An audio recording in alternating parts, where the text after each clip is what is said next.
calm, easy going, not too difficult game. Okay, so I'll do a little extended recap for the sake of our wonderful new player. Welcome, Derek. Um, I he'll be joining us, and by some miracle of the gods, I have found somebody who wants to play at level 18. um, so thank you very much, no problem. personally, and also hope you have fun. Who's open? Uh, yeah, here's hoping. Okay, anyway, so what a time it is in the world of Greece. The Titans and the gods do terrible battle, and it seems that the gods are on the ropes. The Titans have been making great strides and accomplishing much. They have claimed the Mount Olympus for themselves. They've imprisoned both Poseidon and Zeus. It has been. I'll leave some things off to the side that our new player will perhaps, or our new character will perhaps not know. But regardless, the gods and the Titans war furiously across Greece, and the mortals have been stuck in the middle of it. Our party, the Demithots, have found themselves chasing after a rumor of a back door. Not a rumor, but information granted by an old friend of the party. Leonis, a time lost, thrown through time demigod of Aphrodite, turned eventually to a god himself, um, who was sort of a patron to the party in the beginning. Uh, Unfortunately, found himself destroyed by Kronos himself, but before he left, gave breadcrumbs to the party in different ways to win and succeed and defeat their foes.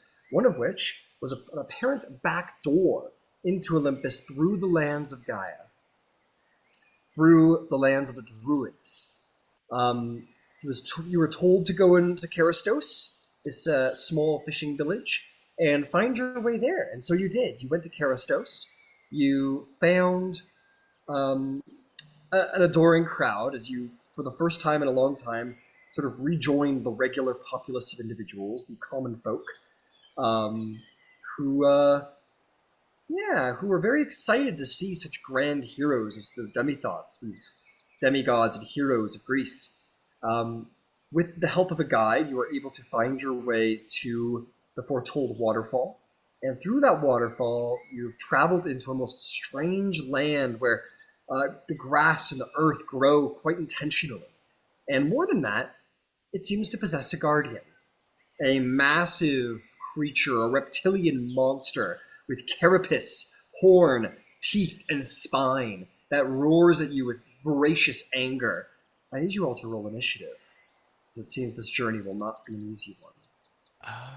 Yay. Did we do that already? Some of you, I I think, think already did.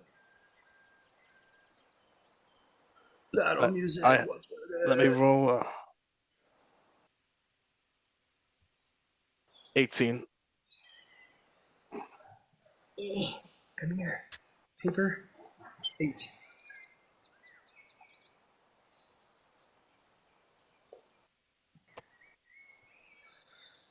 Oh, man. We'll see if this setup works. It's so far away from everything. Do what you gotta do, man. I'm just trying to be comfortable, man. I don't want my back to hurt. All right. I don't know if this is a positive affirmation or something, but I wrote down Nat 20 initiative. So, uh, Good man. Good man. I think I rolled Nat 20. Maybe. This is a positive affirmation. That's really funny. They go a long way. That's what I hear. I've been told. I've been told. Okay, let's get some initiatives. 25 to 20. Damn, that's not 22. good. I'll roll again. There we go. I'll roll again. No, you don't have to roll again. It's all good. 22 for Gyasi. That was a nat 20 for Ouroboros. Yes. For A a total total of- of 24. Hey, there you go. How about 20 to 15? I have 18. Got it. 16. 16. What'd you get, Silenos? Oh, okay. What'd you get, Thalia? Can't hear you. 14. There you go. 14. Good job. I'll win on Silenos. Gives me a chance to grab a mini for a certain somebody. I'll grab it when the time comes, I think. Yeah. Damn, that's so cool. Damn, that's so cool. Oh, whoa. Look at all my new minis. I get new minis every week. Oh shit, that's disgusting. I love it. Can you hear me?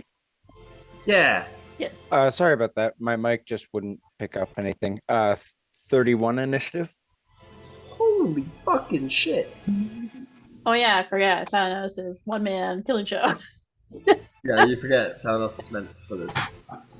Yeah, we're just gonna hang back and let him Yeah. show us how He's the got work it. gets done. He is the Demithot. Alright. Xylanos. I'm new here, but isn't he the one who blew himself up with Zeus's thunderbolts? No. No. Thanks for reminding us, Eric. I watched the last couple episodes. Oh my god, dude. That's dedication. I'm actually very proud of you. Thank you. Holy shit.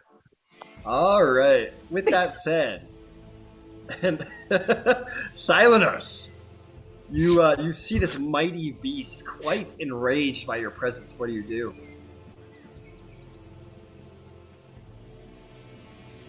I am going to.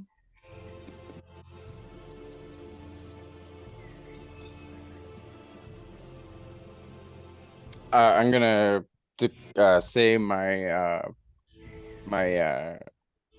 phrase with my oath bow. Mark this target as my hunt. Alright. And I will run. I'm not on my bow right now, or my doe. So I'll run 50 feet. Towards it? Maybe a little towards the left. Like that? Yeah, like that kind of works. Alright. You sort of take the perimeter. Yeah, Somewhat. and as I'm running, I'm gonna. Alright, Three shot, sir. Good job. Go for it.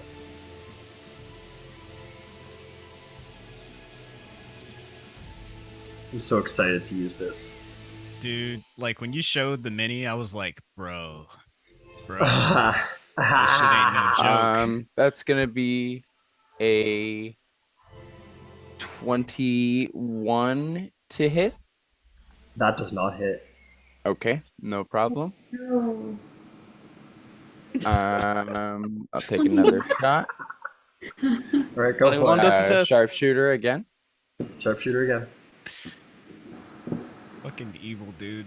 That's a 20. I'm gonna do a precision shot to add a D8. Go for it. It's a 25 to hit. 25 just hits. Just Yes! Oh god. This is every DM's dream to drop this This is- fucking creature, dude. I don't know why I haven't done this sooner. It's been years I haven't used this. We just started and I'm already feeling good.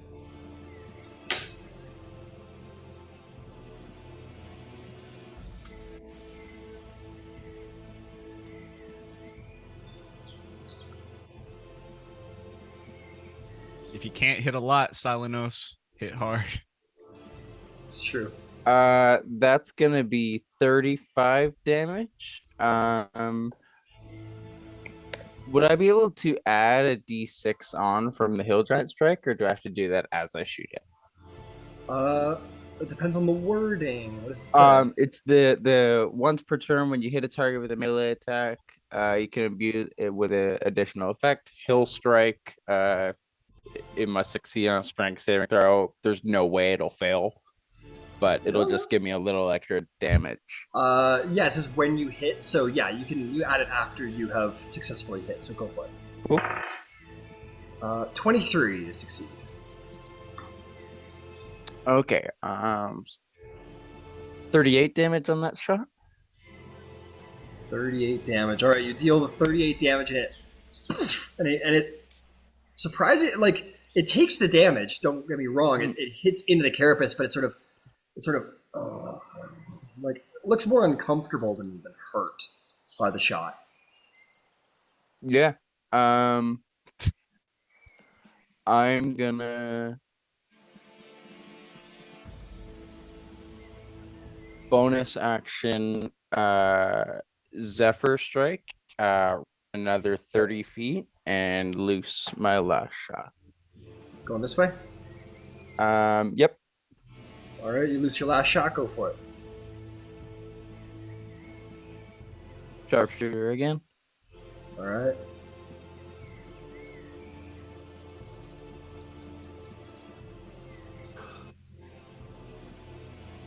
Um, 24 to hit. I'm gonna do another precision. Okay. You'll hit as you do another precision shot. Cool. Um,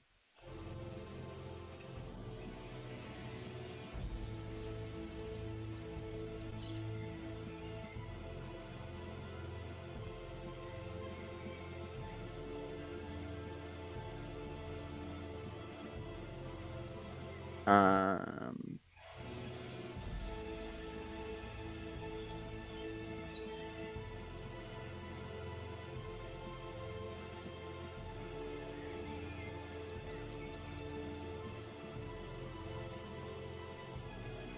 so the first shot was 38 damage, I think I said. This Yep. shot was 36. 36 damage. Alright, you've got its attention now. It turns in your direction and roars. Um, Everything else? and then That was action, bonus action, movement? yep, that will be all. Alright, legendary action. It charges you, Silenos. It like right up towards you, arms outstretched. Runs at you. Alright, Ouroboros, it's your turn. I'm pissed. Get big. Yeah.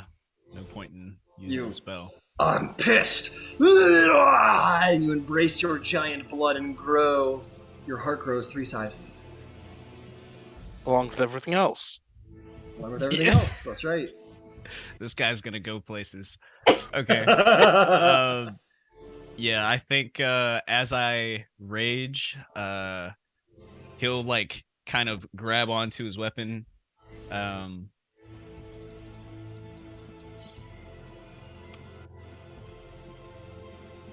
Fuck. Hold on. Let me make sure that I'm attuned. Alright. I am. Okay. Yeah. I think I'm gonna pull out the Spear of out. Kings. Alright.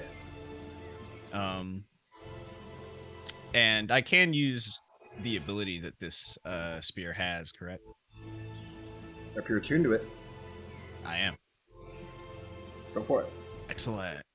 So yeah, I'm gonna infuse thunder damage on the Spear of Kings. Okay. And I'm gonna be two-handing it. Mm-hmm. And yeah, I'm going to run up and stab this thing if I can. Oh, Yeah, Feral Pounce gives me extra 20. So how much speed? Total of 60. 60 certainly gets you within range. You're going to be 5 feet shy of it, but you've got the range, so Yep. Go for it. Yeah, I'll try to reach up. I know this thing is way bigger than it looks on the Yeah, board. it's probably double your size. Okay. Even in your giant state, you're like, holy fucking shit. Would you say I have enough reach to reach its like head with the spear? Yeah, sure. Yeah. Yeah, and I'll like see it looking over at Silenos, and I'll just go for a spear like right in the side of its face. Alright, go for it.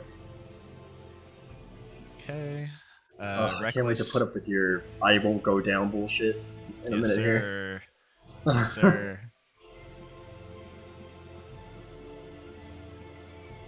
That'll be a 23 to hit. That will not hit. No, You hit his neck, and the spear bounces off of its hard scales. Almost makes a metallic sound as it does so. All right. In that case, I'm going to let go of the spear, hold it with one hand, and I want to try to grapple the Tarask, please. Give it a shot. All right. Athletics at advantage. Yes, sir. You are a raging barbarian. I do happen to be a raging barbarian. He's too happy about this battle. It frightens me. Mhm. 34 athletics check.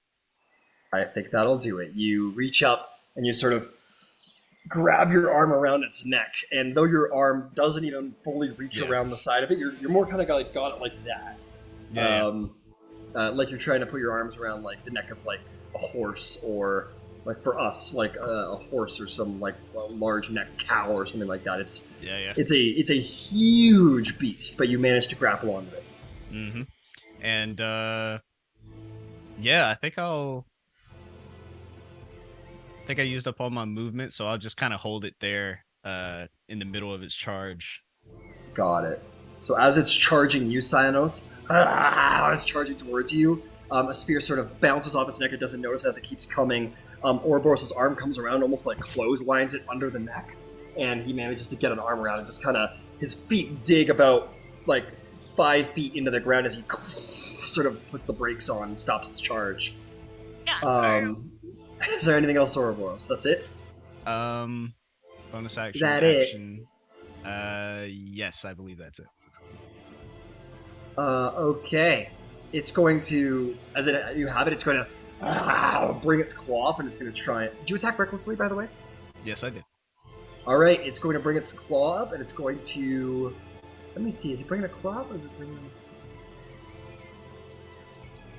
yeah, it's bringing a claw up, and it's going to try and rake those claws across your back.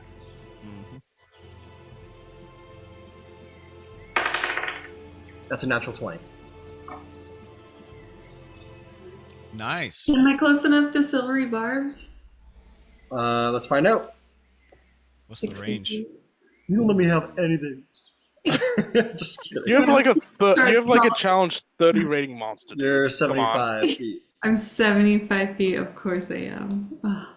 Oh, sorry. Okay, that is going to be...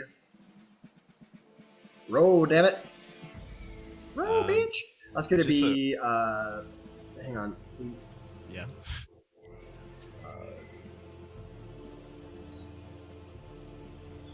61 points of damage reduced to 30 because you're raging. Oh, okay. Okay. I'll use my reaction to reduce the damage by an additional 1d12 plus 5.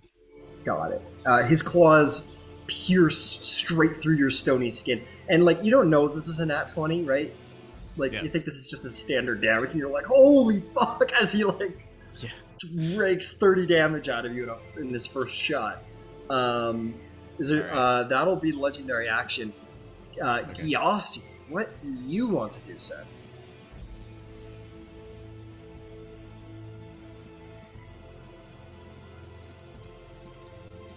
What was the number you said? What, for damage? Mm-hmm. 30, because you're a 30. barbarian. So minus 9. No, that is the half, 30. Right, but I also reduced it by like 9. Yeah, he's stone skinny. Oh, okay, yeah. Right. Move. I'm gonna go up in the air and 40 feet towards it. Like that? And action, I'm gonna dash and continue my landing spot. I'm aiming for the top of its head. All right. You're there. Keep your T-Rex arms out of my way. Bonus action, I'm gonna drop Hunter's Mark onto it. All right, Hunter's Mark, Vengeance Paladin, you lay it down, my brother. And that's everything for me. Okay. That is going to bring us to its last legendary action. In which I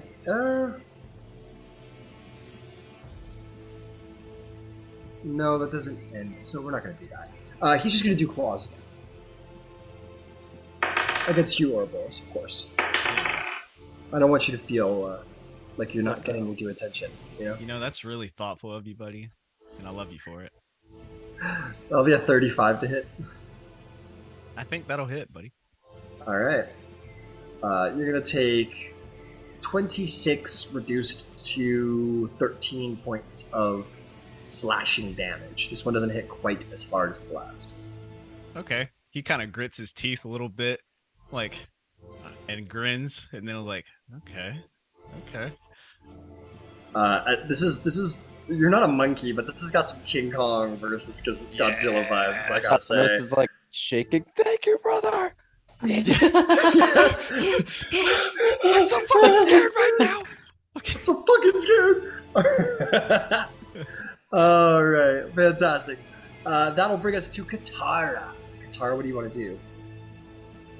Any chance, like, I know what this thing is? You have never know. seen such a monstrosity Cool. in all of your days, Okay. or heard of one. Seems underworldy-ish, but okie dokie. I'm going to bonus action cast Hex. All On right, what's the range on that? 90? 90 feet? Yeah, that'll catch. 90. You hex it, no problem. So I'm going to do that. I'm going to give him disadvantage on strength checks. Okay. And I'm going to move 30 feet, like, away. Oh, Not, you run like, away. out yeah. of the field, but, like along Oh. the hedgerow. I'm not, That's like, piecing, but I'm sticking to the shadow. You're not brave, Sir Robin. You're not running away. Katara, that's low They got key. it. That's low key an awesome move, dog. Like, yo. Well, I'm helping. I was trying. All right, there we go. You Um, run 30 feet. And I'm going to unleash some Eldritch Blast. All right, Eldritch Blast away. Best spell in the Oh, game. right. I have to roll for crazy. Hang on. Oh yeah, roll for crazy. Hex can't. is a first level. Yeah. We're good. I rolled a 7. All good. But are you rolling? It doesn't matter. Roll a 7. Best cantrip Okay, yeah. best attack cantrip in the game. Eldritch Blast. Good old Eldritch The other Blast. crazy, Yeah. not that one. Okay, so, all right. First, 28 to hit. That'll hit. Roll damage. Okay. This guy.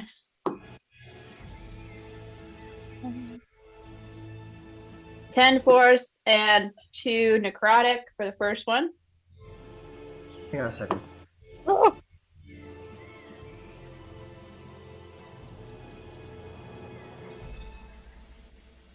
How much damage was that? 10 force damage and then 2 necrotic. As you fire your first bolt, it bounces off of its skin and shoots back at you, and you take that damage. Rude. You may go ahead and Okay. take 3 more shots. Okay. 23 to hit. I don't think that hits. 23 just diminishes across its carapace. Okay. Stupid. I rolled a natural 1.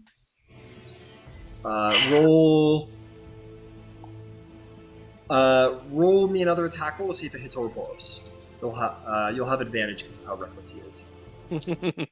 I am pretty reckless. No way. 29. Oh, okay. So you hit Ouroboros. You're just gonna roll the the standard Eldritch Blast damage. Never fails, man. 5 force. No. 10 force damage. I did the other one wrong. I need another 5 for me as well. So you get 10 force Okay. damage. Sorry. Okay, 10 force wasn't damage for adding- Ouroboros. My modifiers. Yeah, 10 force I was- for Ouroboros. I was about to be happy that you didn't have agonizing blast, but you do. So Sorry. Okay. Third Eldritch Blast. All right, go for it. Yeah, you guys. Not a natural one, but it's 13. So nope. 13 just explodes across its carapace. No damage to you. No, And different dice. I don't like it. Sorry. Bloodstone. No. What? 14. 14? Is that an attack roll? Yeah, it was 14 to hit. So bad. No, 14 again bounces off the All right. shell. You're like, ah! Yeah. and it just And hurt myself and Ouroboros. yeah, it bounces off of him, and then one ricochets off and hits you in the head. The other one hits Ouroboros in the back as he like jumps in front of the bolt by accident. experience true pain, magic casters. Tarask just nods, just like smiles at you, Katara. It tickles. Just kidding. Yeah, it's like, oh, it tickles. Oh, it's challenging the witch. All right. In for it now. No, okay. no, it's definitely too monstrous and cool to make funny jokes. Yeah. But anyway, if that's all, Katara. Yup. It's hex though, so. It's hex though, so fuck with that. Okay, Thalia, you're up to bat. What do you do?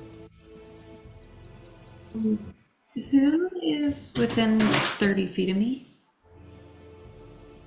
Let's find out. Katara is. Tara is cool. And is there anywhere I can move within 30 feet that will get more of the party? Yeah, you gotta run like a Tarask though. How? It's okay, I got him. Yeah. I got this, don't worry. Don't worry, bro. Yeah, and how much movement would that take? Well, let's see. 30 feet will get you here, because that's how much speed you got. And then you'll get Ouroboros in it, so that's all you'll get. Oh, okay. I will not run 30 feet towards the Tarask. Okay, you don't run 30 feet toward the Tarask. No. I can't really get, yeah, so I'm gonna stay with... You're like, okay, guys, remember, the power of oh, fuck. They all run in every direction away from you. Oh, man. Yeah, so... Sorry, that kind of fucked me up a little bit. Where's Silenos? Silenos is standing against a tree directly in front of the mouth of the Tarask. Okay, and that's like 70 feet, probably more than 30 feet. From where you are right now, that's definitely more than 30 feet, yes. Oh my god, I don't know what to do. I'm gonna...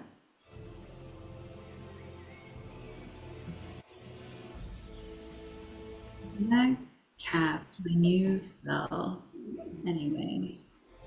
Okay.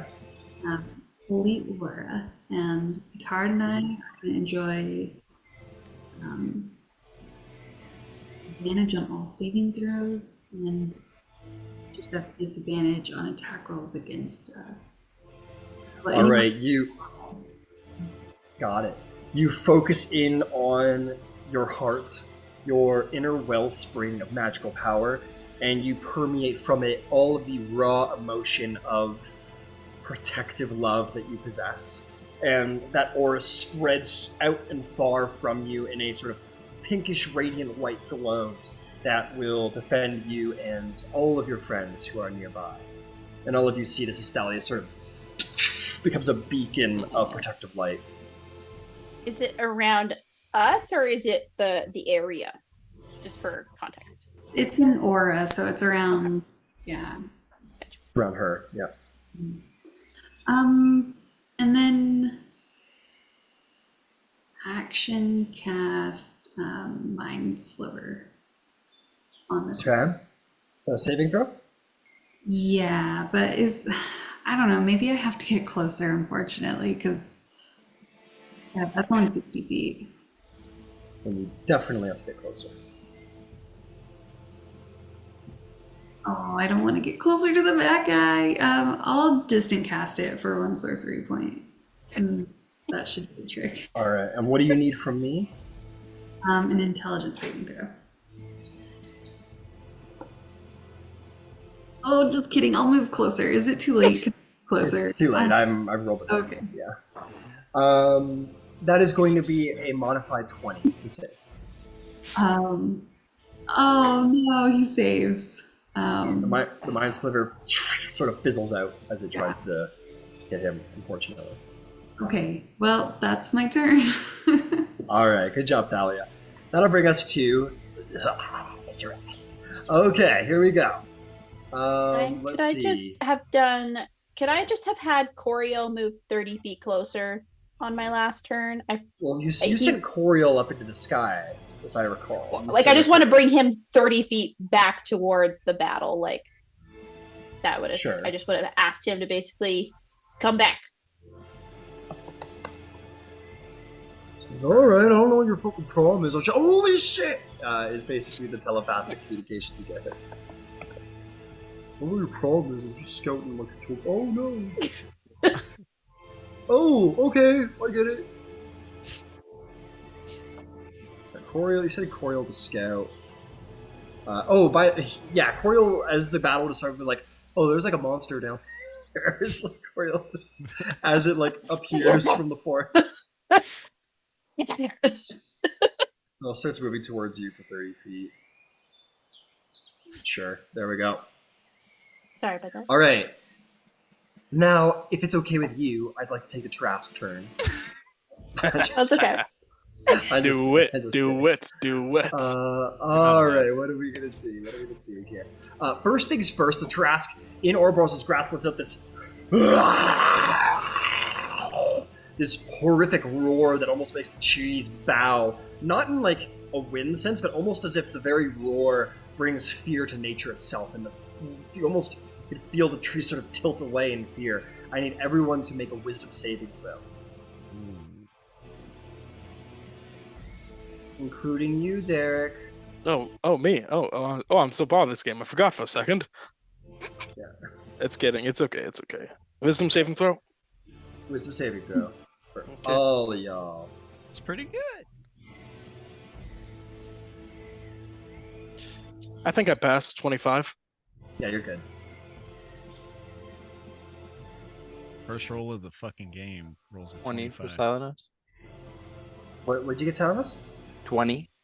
Yep, you're good. Ouroboros, 21. you're good. Katara, 17. good. Thalia, Sweet. If I fail, can I re-roll? Or add, favored by the gods, add it. you have advantage on this because of your aura, remember? I Did you know, roll I that? think I still fail with a 15. If it's a failure, yes, you could use favored by the gods.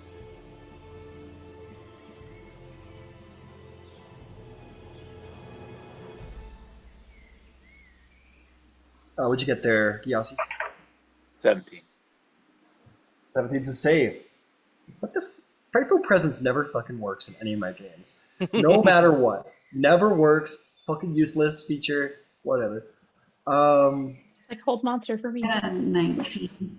Yeah, you're good. You're good. So the trees and nature itself is like, oh, this is so scary. You guys are like, you don't even know if feature was used. You guys just keep fighting. There's no evidence that the Tarrasque did anything actually useful, other than be mad for a second. Tarrasque Bard. Tarrasque Bard? What the fuck? Okay. The first thing it's gonna do is it's gonna swing its tail around hard and try and smash you out of the air there, Mr. Gyasi. Oh. That's a natural 20. Again. Oh my god. Yeah, sorry. That's gonna be Distant cast? No, silvery barbs? sure, you can distance cast silvery barbs. That's not a nat 20, but is still a 34 to hit. Oh. You Sounds are like you're going gonna to miss. take You're gonna take a 28 bludgeoning damage, and then need a strength saving throw.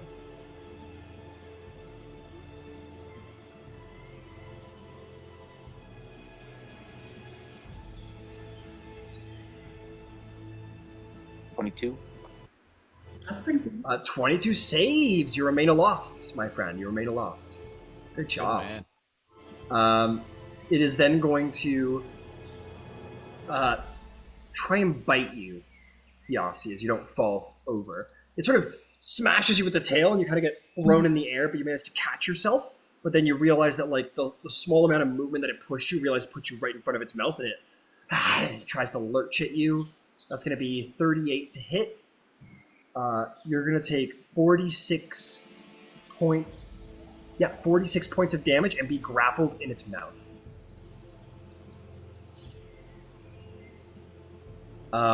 It is then going to spend the rest of its attack on you there, big guy.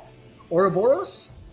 As it bites down on Gyasi, and I imagine you're going like, no, and you're trying to you're like, let it go, drop it. It turns its head around and tries to jam its horns into your chest.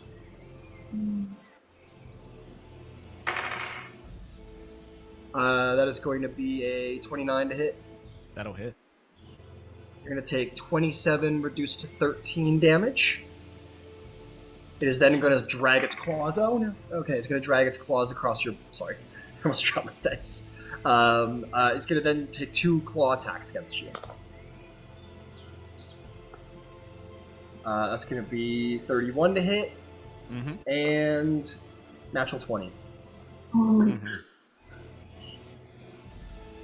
Can we try dice? First one, the first. It's the only dice I've got. That's going to be 29 reduced to 14 slashing damage. Okay. For the claw, and then the second claw is going to be. Oh boy, it's a lot. That's going to be 67 points of damage reduced to 33. All right. Good thing that Ouroboros is taking these shots and not anybody else. Yeah. I think I've He's taken enough doing what damage. he's supposed to do. Yeah. Yep. All right. And that is the Tarask's turn. All right. Silenos, you see the savagery of this monster just tearing Ouroboros apart, bites down on Gyasi, holds him in his mouth. He's kicking it. He's doing a number. Come on, man. He's doing a little number. I think he's doing a little bit. I think he bloodied me, so. He did? Yeah, I think so. That's the fastest I've ever bloodied you. 1 round? That's crazy. Well, you did All attack right, like Silenos. 5 times. It did attack 5 times. Silenos, my man. What do you do? I'm gonna run like kind of laterally, and shoot like along its kind of eye and neck region, opposite to where Ouroboros is. Got it. Sharpshooter. Go for it. Ooh, nat 20. Yeah. It casts silvery barbs. No, it doesn't. Oh my God. Go ahead and roll damage. Okay.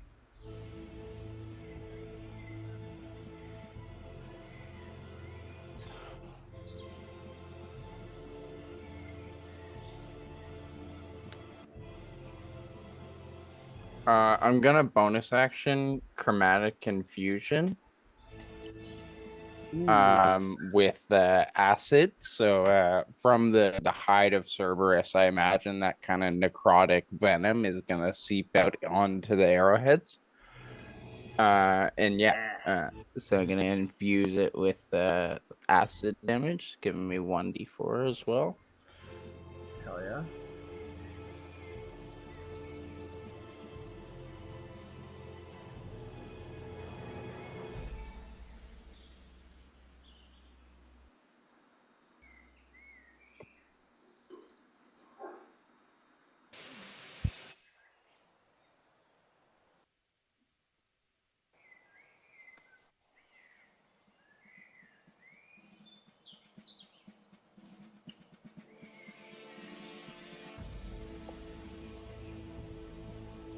You're caught in a trap.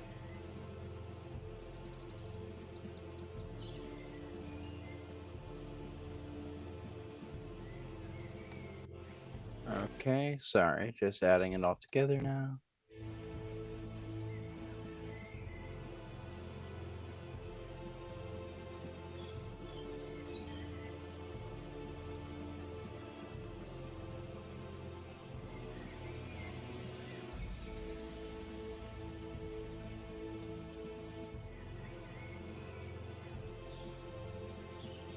It's gonna be 87 damage.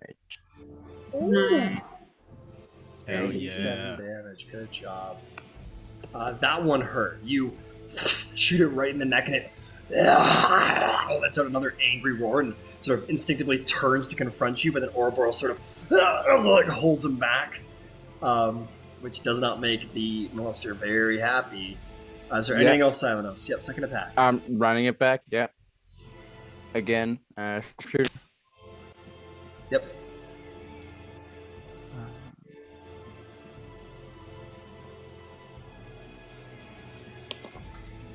Gonna use a superiority die. If that is all right. Yeah. That brings it just to 25. 25 will hit. Roll some damage. Man, we gotta kill this guy. I say to my imaginary friend who's on my team. You tried. I've tried. I failed. Well, I mean, I succeeded, but nothing. I mean, I didn't Unconventional technically. ways. Yeah, it wasn't even. Yeah. It was like. I don't know. I didn't even do it. The Lord knows I tried. That is gonna be 31 damage on that shot. Damn, brother. All right, damn. Silenos just soloing this creature as usual, but it is not bloodied. Not close. All right, is that all, Silenos? Action surge. All right. That's my boy. Can we all take our lawn chairs out now and just Yeah, sit let's back? take our lawn chairs out. And everyone take It's quick now. Now I know how to do it. And it's oh, that's rough though. 27 minus 5.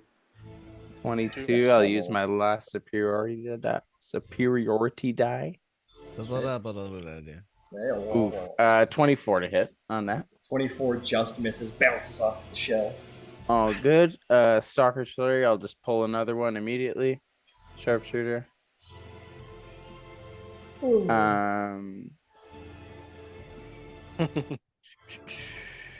That's a 22 to hit. So yeah, I'm just keep missing now.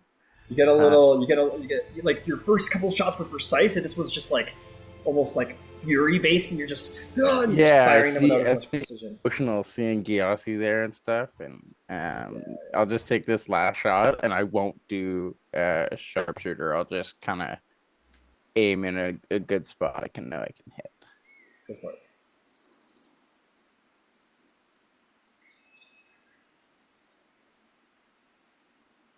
It's gonna be a 30 to hit. Man's never rolled below 20 on an attack roll in this week.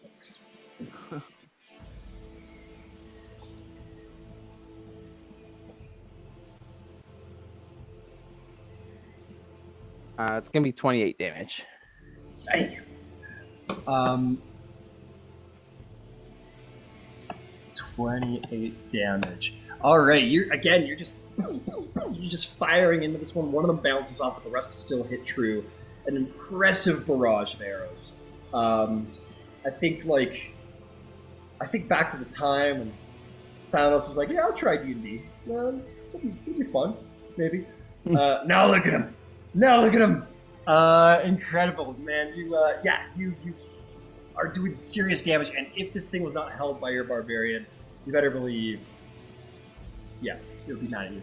But that's going to bring us to a legendary action where it is going to actually, against your force, Ouroboros, tilt its head back and attempt to swallow Gyasi. I don't have my reaction or anything. That's going to be well over 35 to hit. It's not like a check that he has to make, right? No, it's an attack. Okay. You are going to take the bite damage as he crunches down on you once. That's 37 points of piercing damage. And then he is going to swallow Gyasi deep into the bowels of his stomach. You are now grappled, blinded, and restrained. And you also have total cover against anything outside the grasp. No worries. Hey, one positive. This is what I wanted. Drax. Fuck it. Yeah, Drax the Destroyer. Ah! In the context of the movie, that monster was technically just as equally tough on the inside. Yeah, exactly. Okay. Okay. That's the legendary action. Gyasi is in the belly of the beast. That'll bring us to your turn, Ouroboros, as you see him swallow your friend. I'll drop the Spear of Kings, and as a bonus action, I think that's what it takes to change whatever. Change what? To change the weapon. Oh no, free action. So Free you can action. only do one for free action, but because you dropped it, that's just like no economy whatsoever. So Okay, drop I meant it, and now for you can grab Elemental something Cleaver. else. Yeah. Oh, for elemental cleaver. So you drop the thing, elemental Dropping the cleaver, your spear. gauntlet. Yep. For the gauntlet. All right, cool. And as I got it wrapped around with one hand, I'm gonna fucking yeah. Fuck yeah, go for it, buddy. Yeah. First two. Reckless. I might as well. Might as well. Hold up. Let me make sure of something.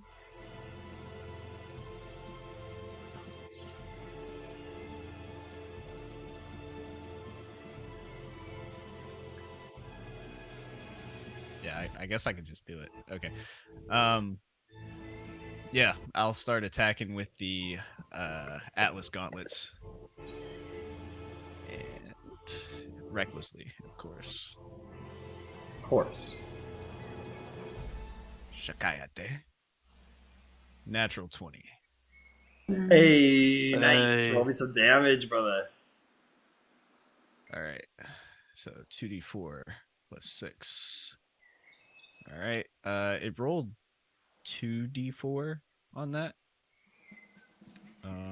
I have like brutal critical, so I'm supposed to get like 3 extra dice, I think. Yeah, I think you got three extra at this point of your damage dice size currently. And Those don't get the max roll on those, as a reminder. which doesn't? The brutal critical dice. Oh, okay. Those are just extra dice you roll. They don't get any crits on them. Okay. And then the extra die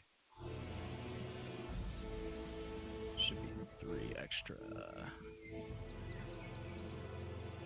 Not great damage, but can you help me decipher the critical damage? So, yeah, just take the maximum possible roll on all of your dice on top of it. Alright. 1 second. Yeah. As a reminder, you treat our crit rules as perfect roll, and then you roll your dice again. Okay.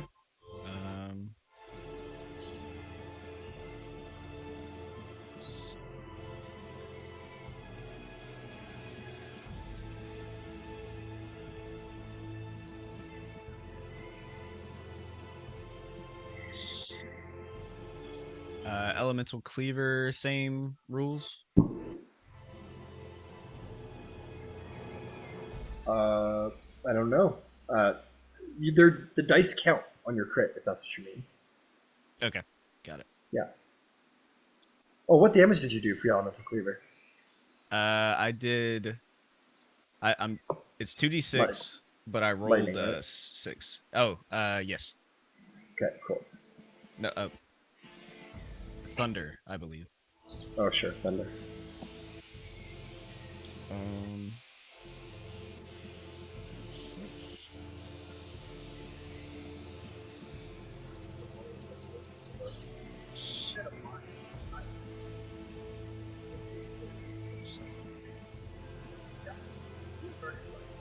All right, that'll be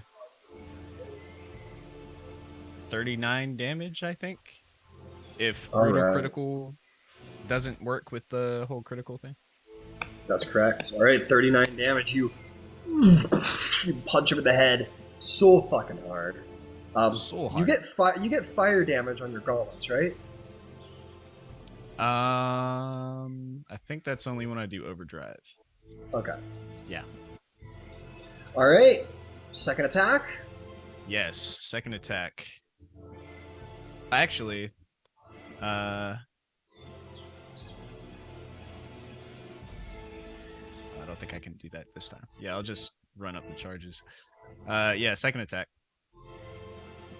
Go for it. Well, I'll do it.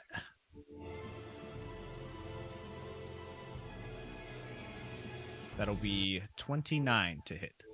29 will hit. Roll me some damage. You've got it. Oh, that's shit. 2d6.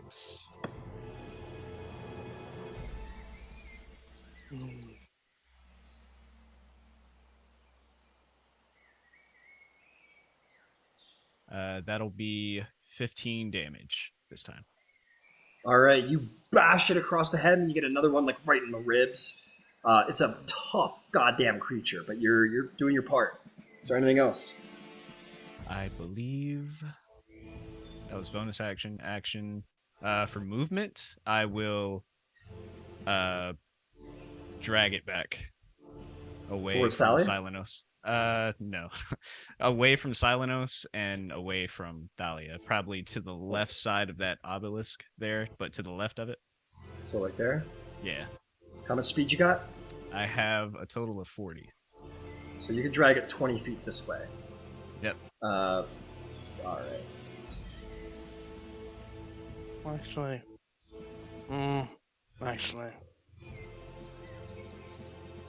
Okay. Actually. What's up?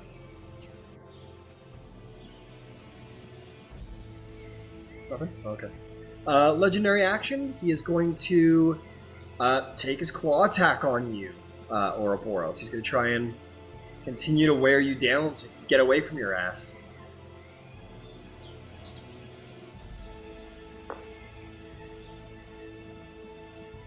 That is going to be 30 to hit. 30 to hit will hit. You'll take 30 reduced to 15 slashing damage. Mm-hmm. All right. Gyasi, you are in the belly of the beast. You find yourself falling into stomach acid. You are going to take 55 points of acid damage at the start of your turn. Okay. Is Hunter's Mark still up? No, No, probably not. What do you do, sir? nothing. Nothing? Nope. Okay. Eric being Eric. What can he do? Well, he can still attack. You're blinded and restrained, but you still can take actions and such. He can't because he's done. Oh, you went out. Okay, gotcha. Oh, Fair enough. No. Let me see. Oh shit. Alright, understood. That's going to bring us to Katara's turn. I will say... Is there nothing from you, Derek? You know what? I think I'll make my entrance now. Okay. So... Okay, now. Okay.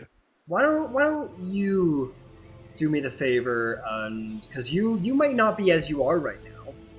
If you understand my meaning, you would have had plenty of time to prep whatever you're doing. So, Okay. What does the party see in this moment? Okay. From behind. So just thinking. So just let me just hold on.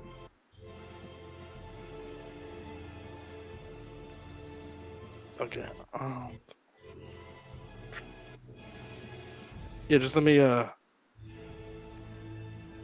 Sorry, just thinking for a sec here. Yeah. Okay. You see a tiny little bird that was on the other side of the that was relatively close by, flap its wings down. That was watching the whole battle, like curiously, flap its wings down close to the Tarask, and as it does that, you see this tiny little blue jay. It's just a cute little blue jay, you know? I think that inhabits in Greece, I guess. This is Magic Land, why not? Sure. And it is going, and I can do this, and I can do this during my beasts. Keep in, like, I'm letting you have your entrance, but keep in mind this does count against your turn.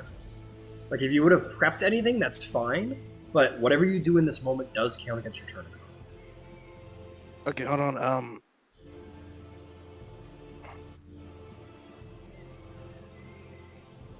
Like, I'm not gonna let you, like, come in and then wild or do something and then Okay. turn. You gotta Okay. Now that I think about it, hang on here. Like now that you give me consequences for my actions, hold on a sec here. Now that there's turn economy involved in your turn. Yeah. Tell you what, as you emerge from the brush, because that is where you'll start your turn, so presumably, because you aren't standing in the middle of this thing. Brush. What do people see as you emerge from the trees? You see emerge from the tree a blue jay seemingly shift into a humanoid figure, but then emerge into, and I hope this is okay by you, Ryan. Sure, go for I it. cast shape change and turn into an adult red dragon. Sure, why not? Let's do it. It's level 18, dude. So we'll just say that they see the dragon. So suddenly from the brush, a dragon emerges from the brush, roars magnificently, and as you have like a moment of like terror, as you're like, okay, it's gonna fucking fuck our shit up, obviously. What does this dragon do? It charges at it's gonna charge directly at the Tarask. And it's gonna start letting loose. Alright, you take your attacks?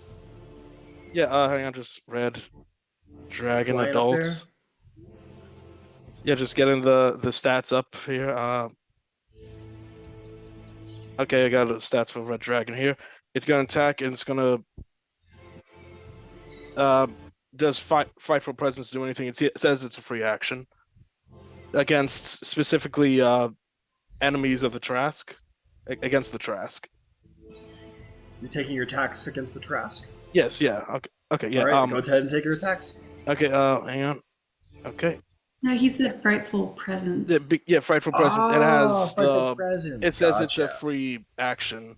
Yeah, that's free on top of everything. So the dragon emerges from the brush and lets out this like draconic roar. And though you might have felt to have been afraid of it, it very much is like pointing all of its aggression towards the Tarask, and the Tarask turns and roars back. But what's the DC? The DC is a frightful presence for a red dragon is 19 wisdom. DC 19 wisdom. The Tarask knows no fear, and as it is never known to be prey, and thus it cannot be frightened. And as you roar it roars back voraciously, and you charge it. Go ahead and take your attacks. Okay, it's gonna be. You'll have advantage because you're flanking with a giant. Okay. Suddenly a giant appears. Giants and dragons fighting together. What the heck? Okay, first attack is plus 4. Is a plus 14, so that 13 that plus 17. That 17 that does not hit. What was the number that you rolled? 17. Yeah, because does not hit. No. Okay. This was a bite or a claw? Bite. You bite down onto its neck hard. You hit solid carapace, like iron. Next attack. 13 plus 14. I think that hits. with a claw. Yeah, that should hit. Yeah. Yeah, 15 slashing damage, and the claw 15 again. Slashing. That slashing damage is going to be reduced to 7, as this is a non-magical attack. Okay, 16 plus 14 to 30. 30 will hit. Go ahead and roll damage. It says it is a 15 again. 15 reduced to 7 as it is a non-magical attack. You're slashing and growling and roaring as you fight this monster. Well done. And is there anything else? It's going to...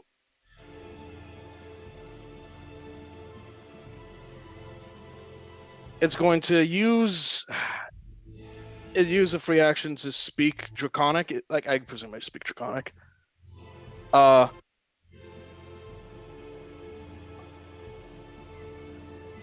Good. Does anyone here... Hang on. Does anyone here speak Draconic? I don't think so. No, but Thalia's got like perma tongues or whatever. Are you concentrating on... Well, Thalia's currently concentrating on... Is tongues concentration? Tongues isn't concentration. I don't think so. Alright, my bad. Never mind. So, Thalia, you will alone... Everyone else look here like... Yeah, exactly. But what Thalia will hear is... Hi. Yep. Yo, guys, get the fuck away from this thing. Back up. I got a plan. Alright. I might have kind of a plan. Goes, kind of a plan. Yo, back up! I got a plan, Rose. All right. Is there any? And then if that's all, well done. That will bring us to Katara's turn. Katara, you stand in the aura. A dragon has entered the battle. Embers or Gyasi's been swallowed. What do you do? So, Gyasi looked pretty bad when he was going down, right? Like he didn't look good. You expect being swallowed by this creature is not a good sign. So, question. This creature's a lot bigger than what we're seeing right now, right? Yes. So, can I see like a Gyasi-shaped like form in a belly? Chelsea, when you eat chicken... I'm trying to find a way to help him, right? I'm looking it's like a snake. You know what I mean? Like, can I see like a... He is so much bigger than Gyasi. I don't think Gyasi's large enough to create an impression on the inside of his stomach, I'm afraid.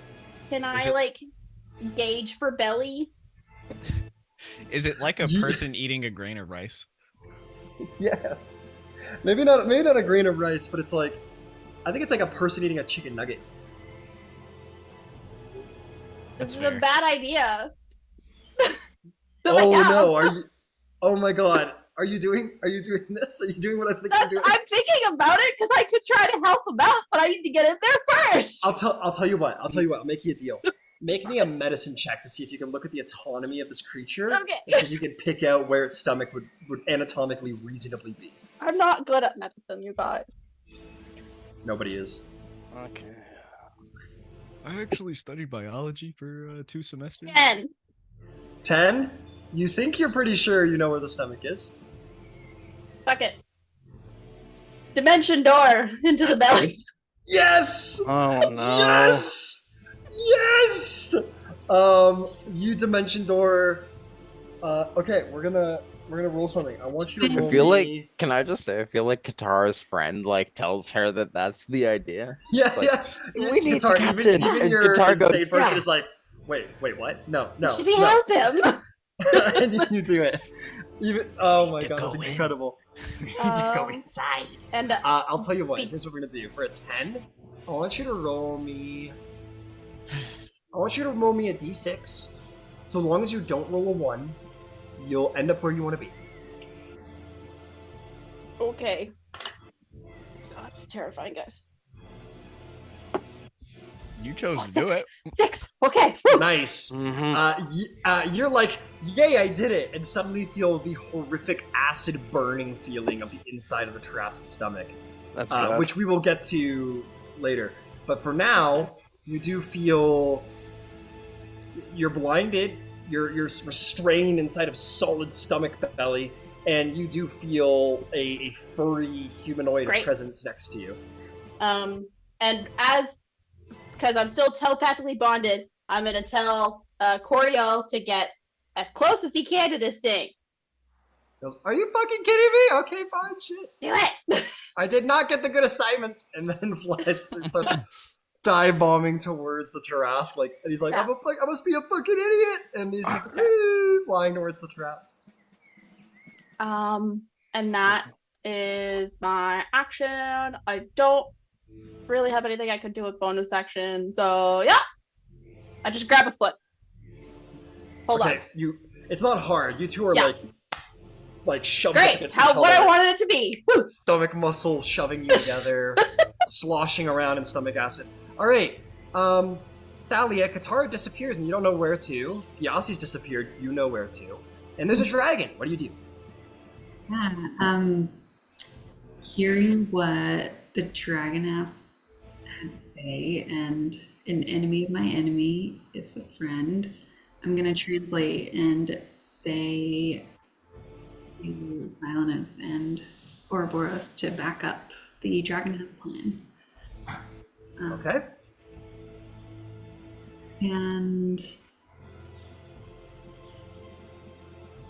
I will.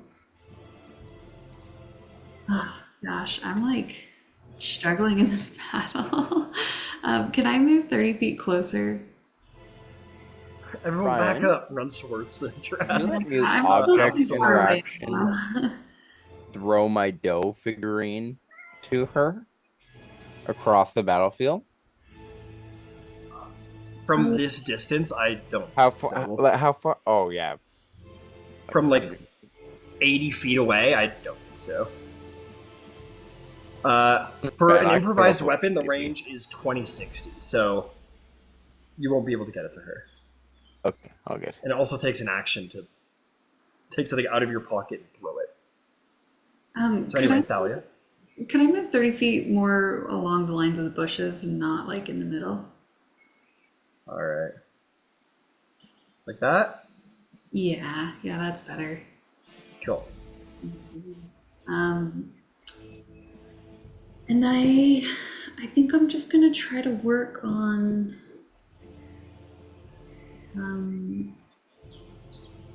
I can only imagine he has legendary resistances, so I'm gonna What? No.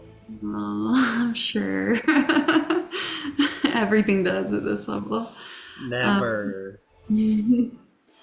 And I will quicken cast Mind Sliver, which is a DC 19 intelligence.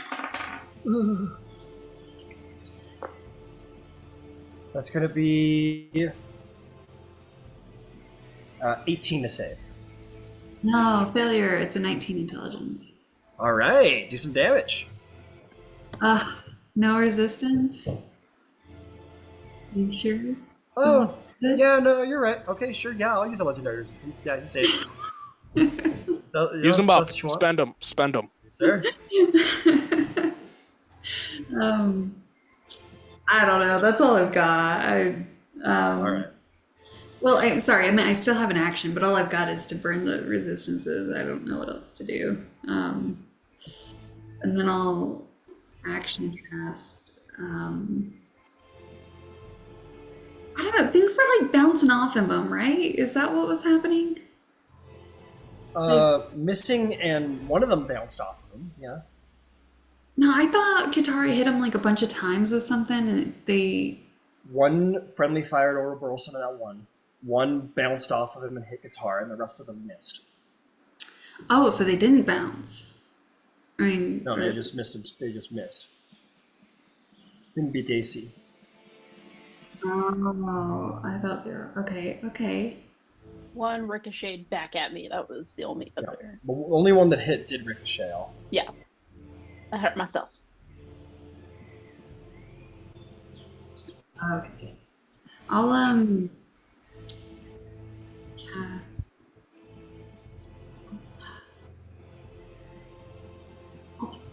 Oh God, I'm so sorry. I'll cast Synaptic Static. Synaptic Static. All right. What's the AOE on that? It's a 20-foot radius, but I'd like to kind of send it back towards his tail. There's Okay. 120 feet. It's gonna be like, oh, my tail. It's so it's tingly back there. You want to do like that kind of thing? Yeah, just to avoid friendly fire. And you have 120 feet on it. Yeah, you'll just reach that. Okay, what do you need me to do? A DC 19 intelligence save again. Oh man. Yeah, Gyasi and Katara probably aren't that far down his digestional tract, so I think you picked a good Yeah, but they have total cover too, so. But 16 does not save. He'll indeed use another legendary resistance to survive.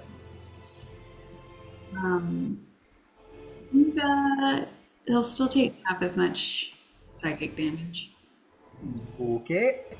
14 is halved of 29. Yeah. 14 damage. Okay. It moves its head angrily. Is there anything else? Nope, that's my turn. Okay. It's happy fun time.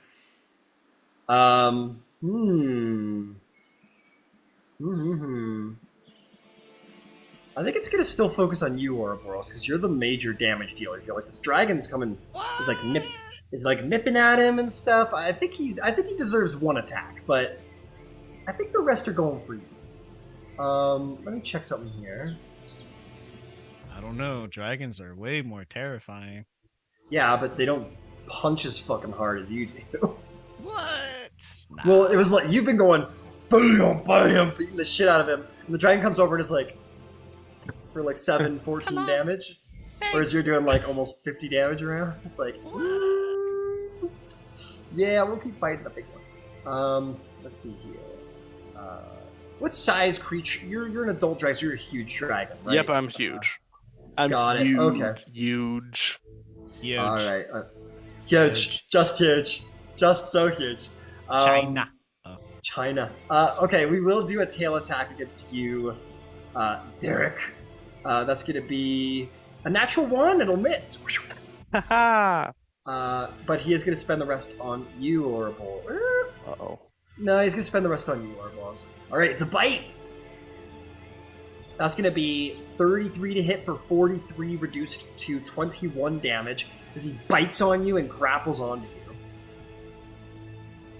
You are now grappled and restrained as he has his teeth locked around the side of your neck. He basically locks his jaw onto you.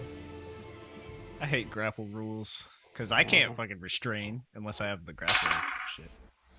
Exactly. You should pick up grappler, bro. How am I gonna pin him down? Fuck. Okay, that will bring us to a horn attack. You'll have advantage. That's going to be 1,000,000 to hit. That's going to be horn attack with him in his mouth. My like that. chest? Yes, the horns on its bed. Oh, Those that's gives us true. the legs. I guess that's true. I mean, if you can, all right, fine, have it your way. I mixed up my turn economy. He'll throw Ouroboros around and slam the horns into Derek. Okay. That's gonna be still 1,000,000 to hit. That's gonna be 34 to hit. Ouroboros becomes the weapon. That's gonna be 33 damage to you, Derek. And then he's gonna take 2 claw attacks and attack you with them, Ouroboros. Okay. Hey, now neither of you can move. You're both grappled each other. Now nobody's moving. That's gonna be 34 to hit and 30 to hit. Yeah, anything above 19 will hit. Okay. Yeah. I'll that's save you gonna the be. fucking time, brother. Thank you. I appreciate it. That's gonna be 25 reduced to 12, and Okay. 30 reduced to 15 damage. Okay. How you doing, buddy? On a scale of 0 to 257, I'm at about 90. Okay. Incredible. Thanks for letting me know. Okay. All right, that brings us to Silenos. What do you do, Silenos?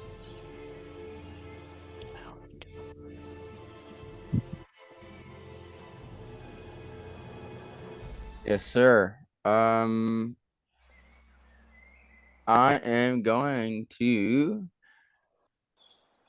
um my tattoo of Artemis is gonna glow as I just kind of instinctually hunter's mark this creature. So I'll cast a hunter's mark. All right. Bonus action. And then I will take shots. Go for it.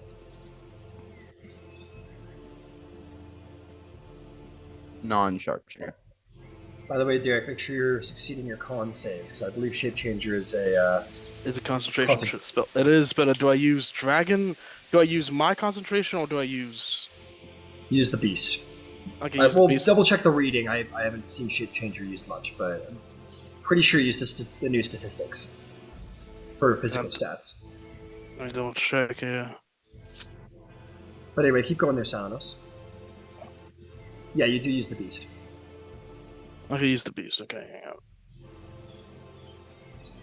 First shot is gonna be so I'm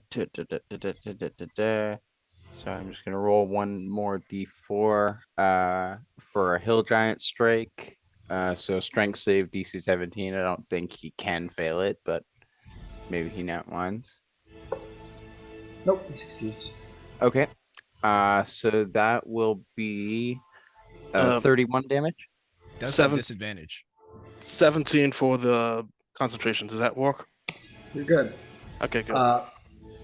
31 damage. You did have disadvantage, but you still saved. Okay. Is there anything else, Sonos? Yeah, another shot. Go for it. Yes, sir.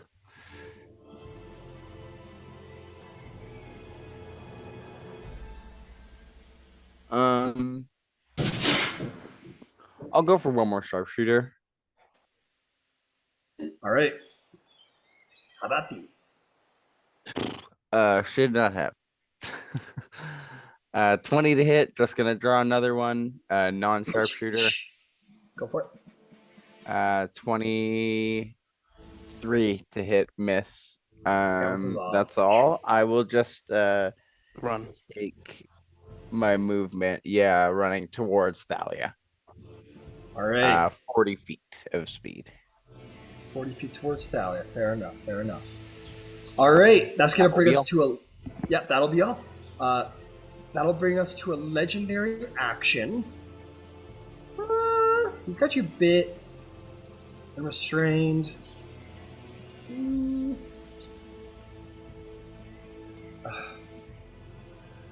think he's just going to keep laying into you, buddy. Does he look damaged at all? Am I like pin Yeah, cushioning you're him? damaging him. Yeah. You're pincushioning him for sure. Like he's taking the damage. He's starting to look hurt. He's starting to look pretty hurt. That's gonna be. Oh boy. Let's claw attack Ouroboros, I think. Yeah, let's do that.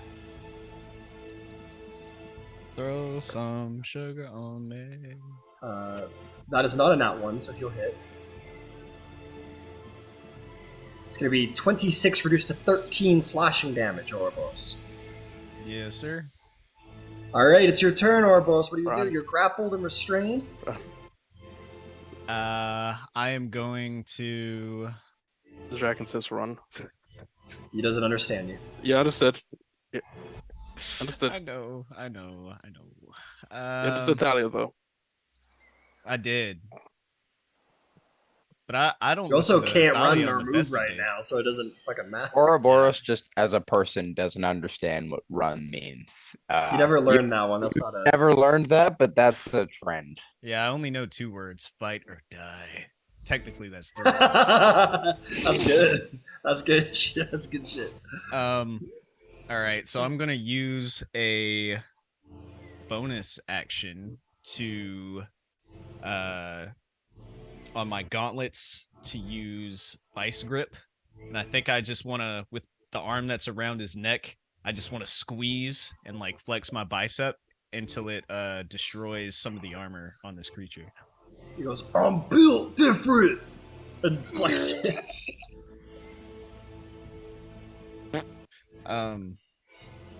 So Well, hold on. It says alternatively, if the target is wearing metal armor, you can make an athletics check DC equal blah blah blah base of the armor they're wearing.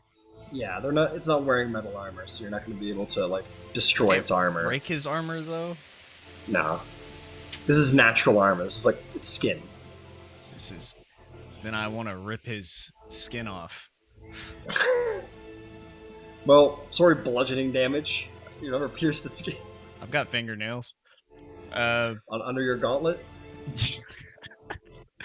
Anyway, All right. Do your damage, buddy. I'll do. Well, I'm not gonna do the vice grip then.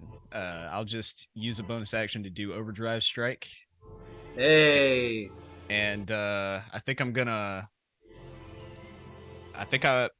So, how does it have me right now? Like. So you had it like around the neck like that, and then it got its head. It managed to get like its underjaw. Like he managed to fit it between your arms, and then he clamped down. So he's like got you like that.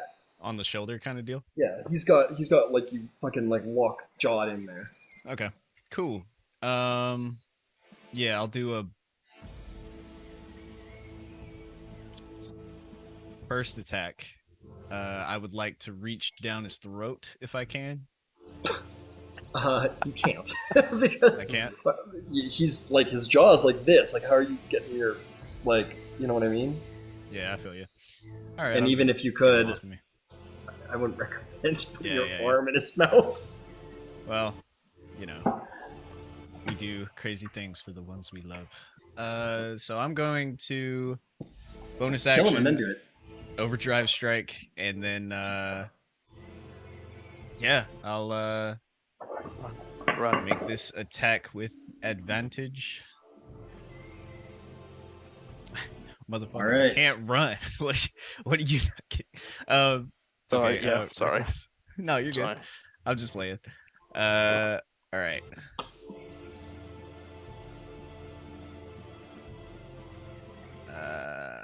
Less than that. So since I rolled less than on an attack, does that mean that with my class feature that I turn that strength check into my score? What? What did you just Stay tell with me now. Stay with me I'm now. I'm trying. Indomitable Might. If your total for a strength check is less than your strength score, you can use that score in place of the total. Oh shit! Yeah, you can do that. That's cool. All right. Cool. Hey, nice. In that case, I have a strength of 20. So Okay. 20 plus 11. Okay. So 31? that's your attack roll. Yes. Okay, that will most certainly hit. Go ahead and roll damage Excellent. for everything. And just so you know, because I know you get fire damage in there, there will be half damage on it. I understand. Or actually, he's immune to it. My apologies. Totally. That works. Oh, I don't know why I rolled that again. Anyway. Oh shit! You shouldn't have taken any from the dragon. Oh. 2d6.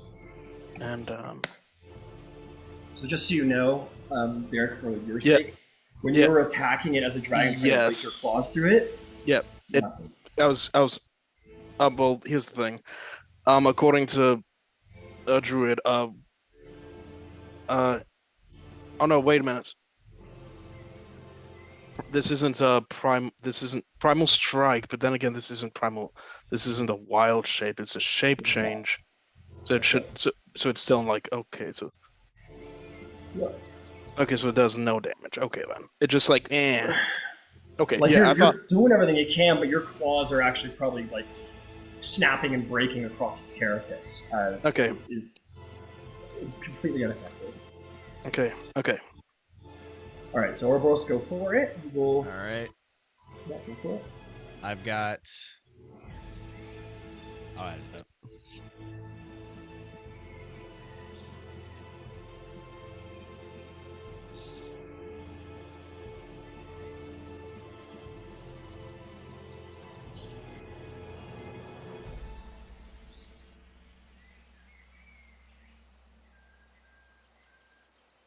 All right. Nice. All right.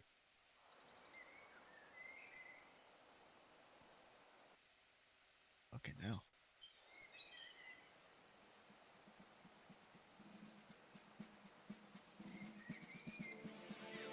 Well, I'm gonna get started. He gets blown 100 feet away, right? If he fails on a DC 18 strength saving throw. All right, we'll see how that goes. This is a magical effect. Yeah, he succeeds. All right. That'll be 26 damage. 26 damage. He'll take that and he'll roar angrily, gutturally. And as you punch him, his mass just will not move. This creature is something is protected. Like his carapace is almost resilient to magic in some way. Second attack. And with the second attack, yeah, it would be a whole action to get out of his maw. So, Yep. yeah, I'll just hit again. Alright. You can release your grapple at any time. That might possibly have an effect. Nah. No, fair enough. Fair enough. Booyah. Yeah. Let it move? Never. I also have disadvantage because I'm restrained, right? That's right. But equals out, so 15 for that one. Oh. But what I rolled. Sorry. Alright, I'll give you 2 more minutes for your turn. Alright. 20 plus 12. It'll be 32. 32 to hit? Yeah, that'll hit. Oh my god. I rolled nothing but ones on this D4. 2d6. And 2 more ones.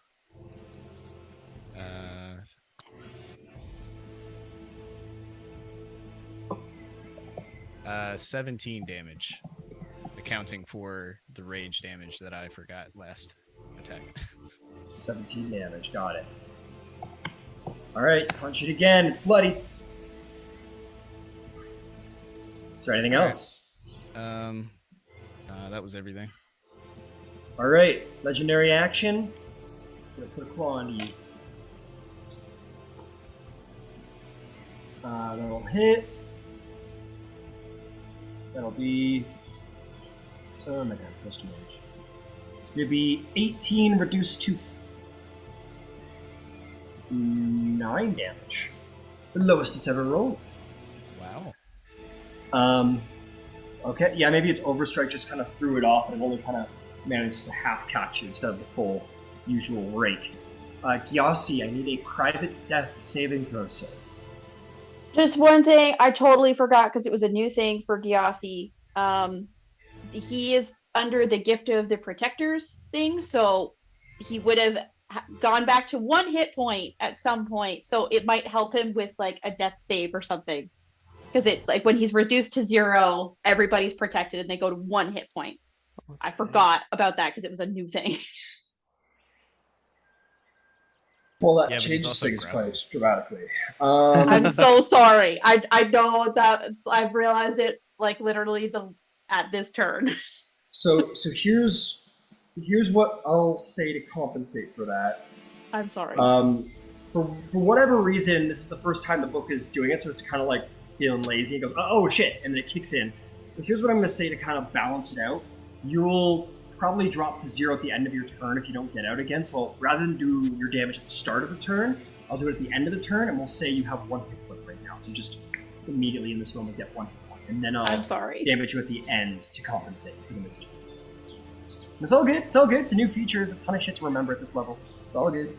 So go ahead and take a turn there, Gyasi. I got nothing, Okay. and I'll send you the death save. All right.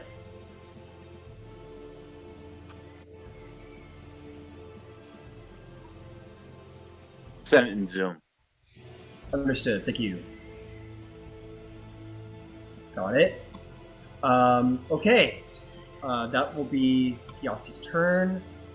Well, I mean, technically the acid would have brought you to a Yeah. failure regardless. Yeah. Okay. Yeah. That's my assumption. Got it. Yeah. So the roll would have not been necessary. Okay. Legendary action. Another claw for Ouroboros. That'll hit. Of course. That's going to be 30 reduced to 15 slashing damage, Ouroboros. I will use a reaction to reduce that by an additional 1d12. Okay. So 15.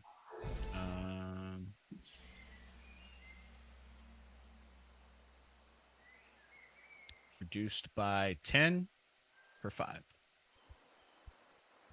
Okay. We'll take 5 damage. That'll bring us to this strange dragon. What is it that you would like to do, dragon? Okay. I can take it. Okay.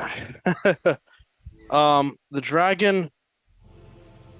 You like if anyone can understand what draconic that like you might it those who don't understand you hear under its breath. Thalia might hear. Hope this works. And the dragon flies away. Opportunity attack. Okay. It's going to try and bash you out of the air with its tail. Okay. It's going to be 24 to hit. Okay.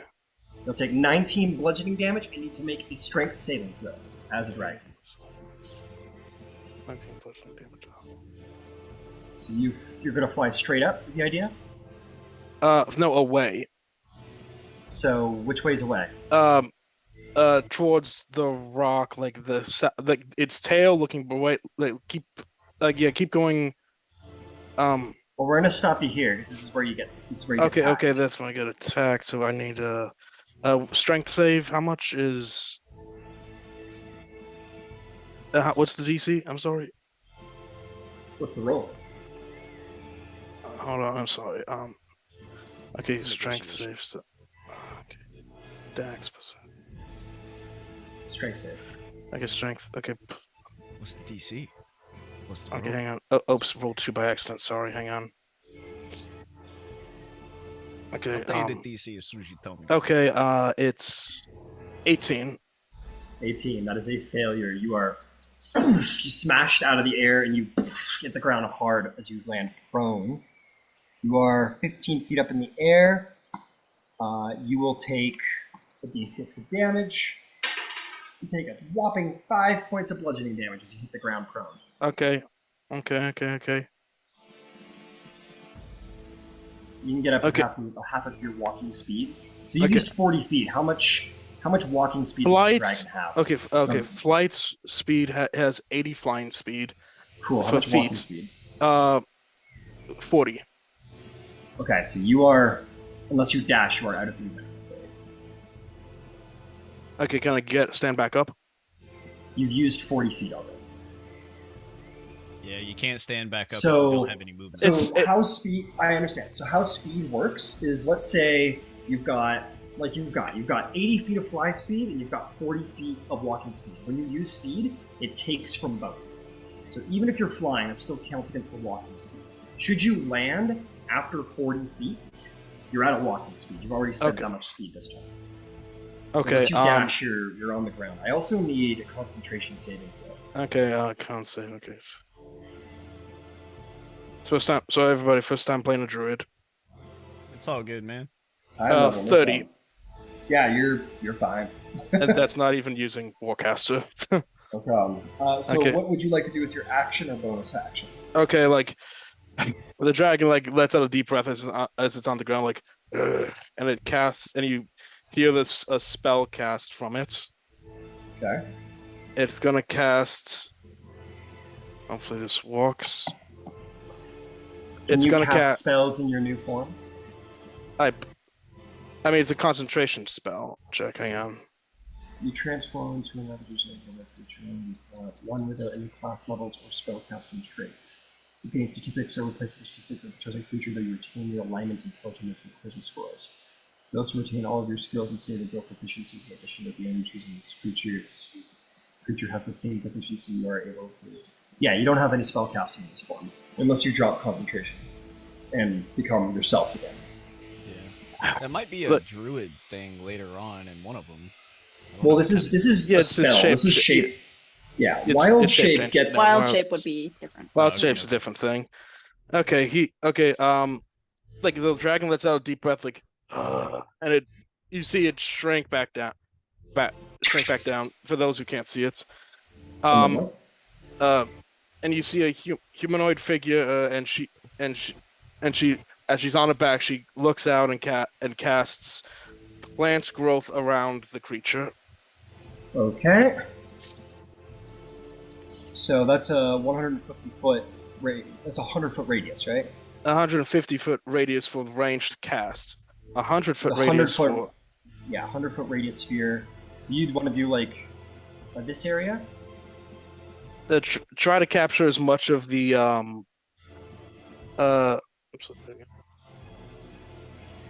capture as much of the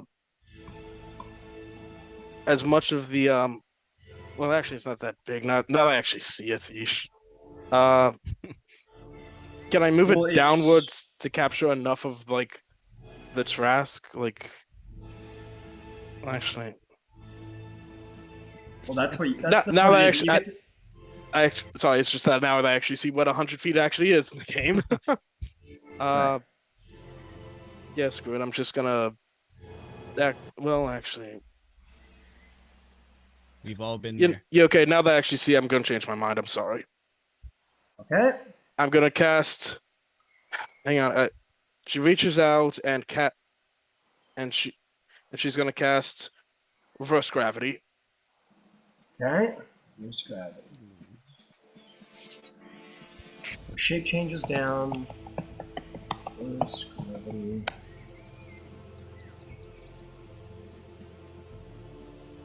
.50-foot radius.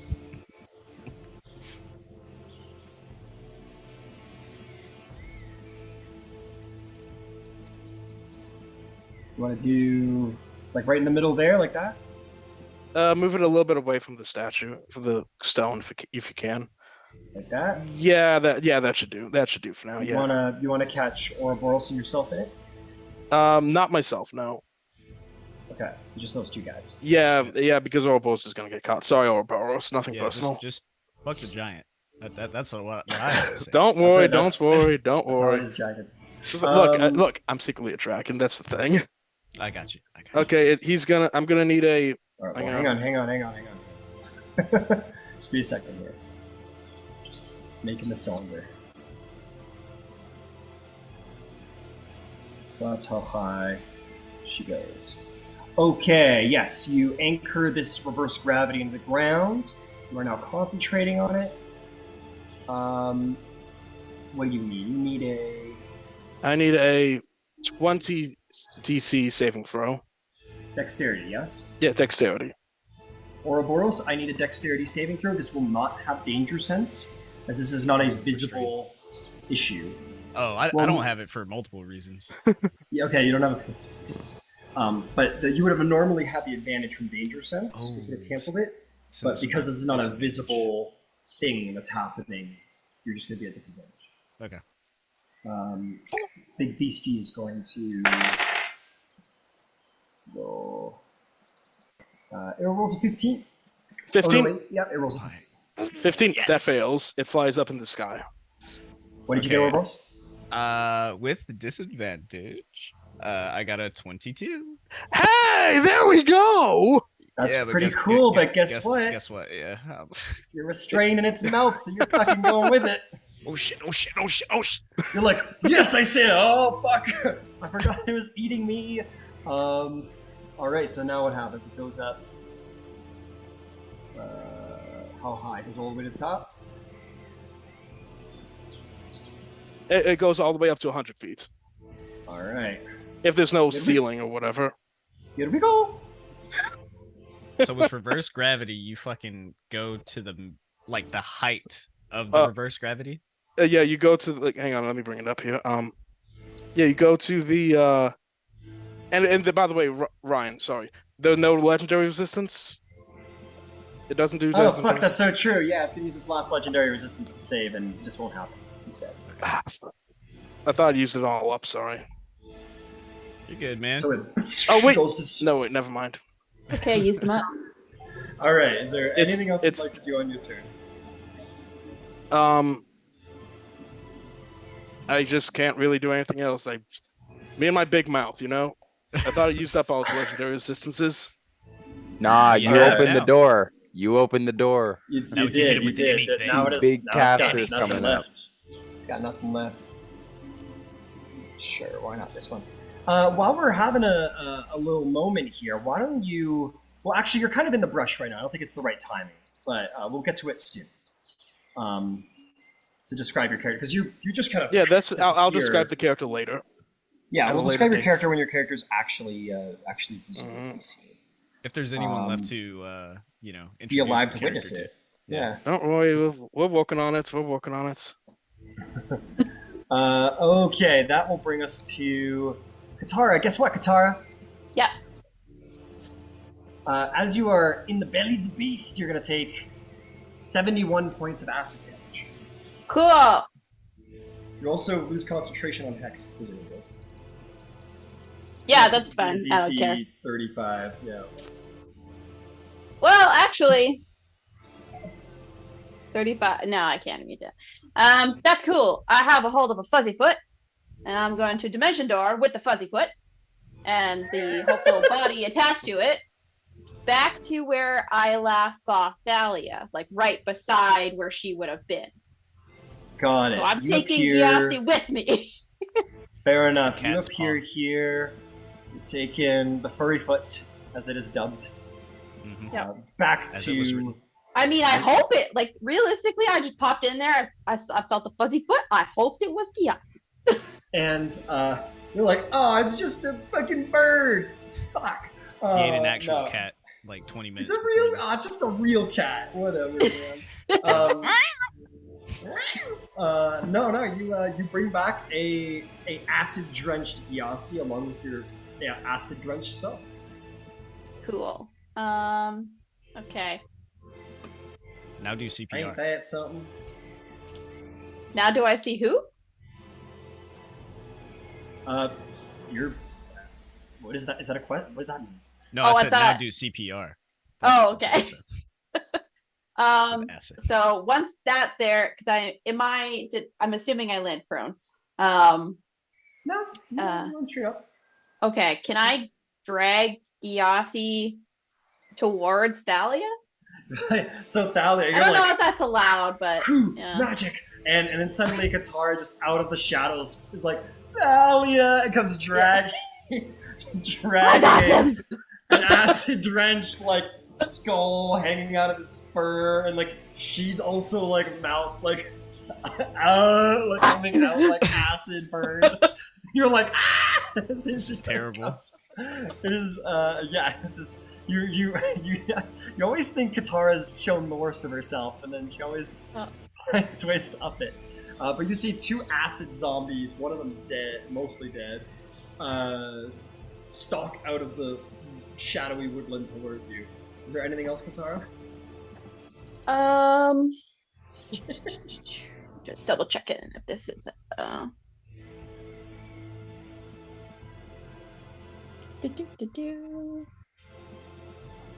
That was Okay, so that was my action. I can still use my bonus action, right? damn right. As long as it's I'd on like spell. to use my indestructible life, gain some hit points. All right, your arm that's mostly fallen off, just kind of like suck it back onto your bone, and it you get some health back. What am I doing? That's not the dice I roll. Woo! Sorry. Okay, so I got Superstition. 20 hit points back. Nice. All right, is that all for you? Yeah, I'll just look down. I got him! Oh my god! But I put him in the Fantastic. aura. That's the key, guys. You did. You put him in the aura. That's true. That's true. That will help. That will help. Let me see. I've done and- 2 legendary actions, so I'm going to use one more. I am gonna tell Coriel to get closer. I'd like him within touching distance if he can. I'm working on it. He flies over. He's flying over. Touching distance to the Jurassic. Oh, I can dash. I don't know why I'm taking so fucking long. He gets to you. It's fine. Oh, No, to I the forgot I could Jurassic. Tarask. Oh, fuck to the... You want me to go do that thing? Yep. It does. We'll just say it lands on its back and the Trask doesn't even notice because Yeah. it's a fucking Trask. Is it a fine Yes. thing? Yeah, it's a bird. Yeah, so it's not subjective for gravity. It's good. Yeah. you Oh, see it great. there. Cool. Could you imagine? You gotta flap like upside down to fucking stay aloft. Yeah, it basically... Coriel flies into the reverse gravity, goes...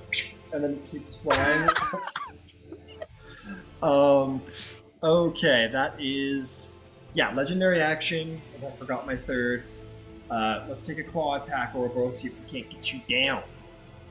It can't. Goddamn barbarians. That'll hit. Wild surprise, I know. That's going to be 28 reduced to 14. Oh, good. You still okay? No. Come on. Alright. That's going to bring us to Thalia. Thalia, you see Katara in your aura. What do you do? Oh my god, she's in my space. I wonder what this aura does. How does Gyasi look? Like, tell by sight. He looks acid drenched. If you want to know if he's alive or not, you'll have to get right up to him and find out. Okay. Like, he's a mess. He's a fucking mess. Like, he's How he far had an away? acid bath.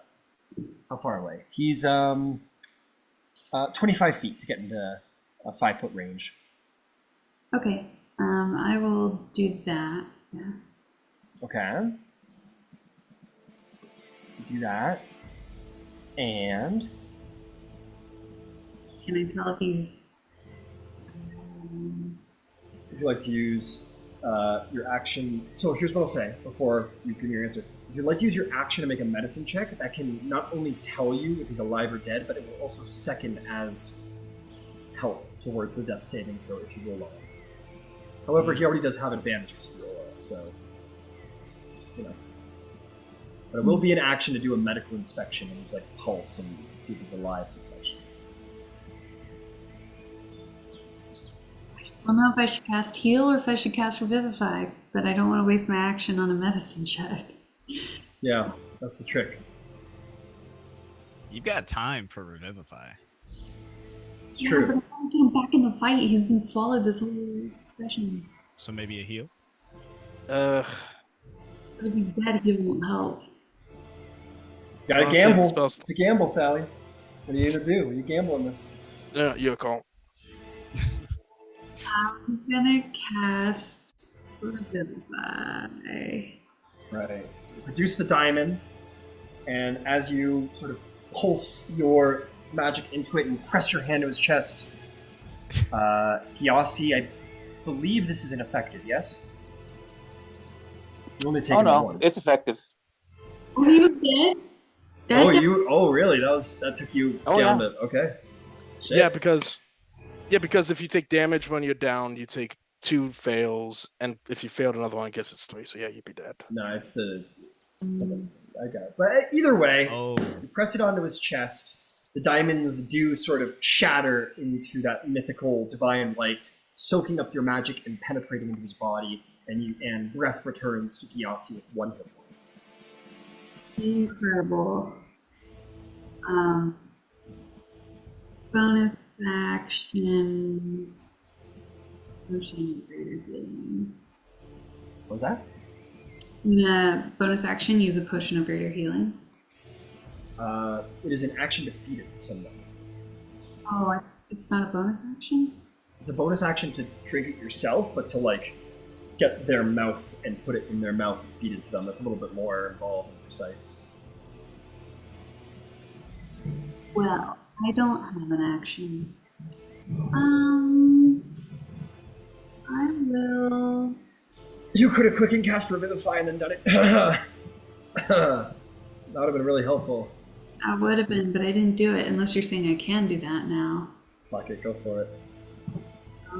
It's It's just like economy nonsense. It's like, whatever, sure, go for it, you know? Sweet. All right. Well, Mostly for bringing someone back to life, it's actually what I'm going to then I'll healing potion then. Alright. Roll it.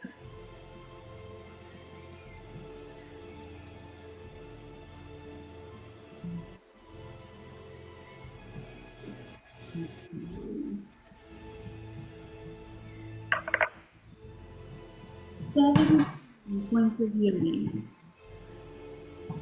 But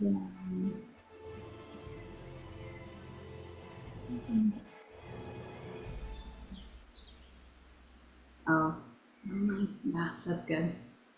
Okay. 17. So, 17 healing to you, Gyasi. I really like the idea that Gyasi comes back to consciousness with like Thalia and all her beauty and glory, and then like right next to her is Katara with like acid holds her face. Truly two sides to the coin. and then I'll use my last 5 feet of movement to go back towards Silence a little bit. I like the idea of Thalia coming up and just being like,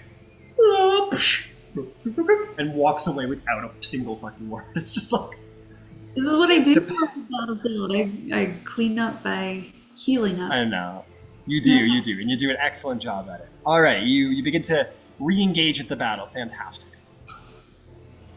Alrighty then, that'll bring us to the Tarask, who is a goddamn motherfucking barbarian. All these goddamn barbarians on these goddamn plains. We're gonna try and make sure there's less of them in the world.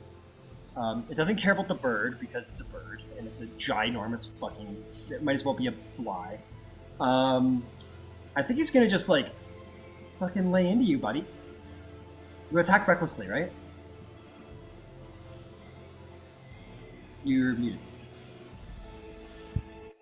I've said so many good ass fucking jokes the past 10 minutes and no one fucking heard me. Bro, I'm I fucking was pissed. saying that. I was All like, right. you're muted. I can see you moving your right. mouth. Oh my god, y'all would have been dying. Anyway, I'll just die. No, I'll. So do you have him yeah, grappled yeah. and you attack recklessly, right? Yes, I did. Man, when are you gonna stop grappling him so you can go eat your friends? More of your friends. He'll have to kill me. Then that's what we'll do. He is going to. He's basically just gonna bite down, like as he has his teeth on you. He's just gonna like reaffirm the bite, essentially. His teeth break off. No, we don't. Is the thing. That'll hit. I'm just gonna roll all of these attacks because all 5 are going for you, buddy. Because there's literally no one else to attack. Right. Well, actually, we'll do this one at a time. Maybe I'm very hopeful that you fucking die so that I can move on with my life.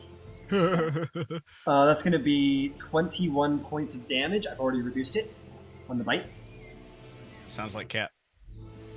22. So 42 total, 21. That's going to be 2 claws. They both hit with the advantage. Mm-hmm. 27 and 25. 27 will be reduced to... Oh, God. 15. 13 damage, and then the 25 will be reduced to 12 damage. 12 damage. 13 and 12 damage. How many attacks was that? 5. That's 3 so far. Bite and 2 claws. That's 3 attacks. Alright. He will How's that song go? use his horn attack while he's biting on you because he has all these horns down the spine of his back, and he's just going to throw you into the back of his body. Just hit you with his spines. Is that okay move. for you, Thalia, backseat dungeon master? He actually has a 0 movement, so that would be movement. Oh yeah.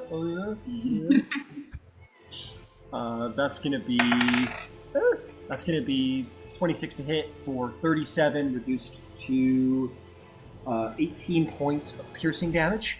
All right. I would be down. But it's time.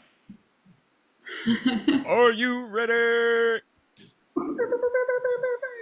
Let me Okay, can I ask you a question about this? Do you drop to 0 and then get back up, or is it just like you keep? It's to see if you drop below 1. Like you keep dropping. So essentially, I'll read it to you. Yeah. Um, Because this is some bullshit. I want to go fight. I want to go fight everyone else. I'm really sorry, but no, sir.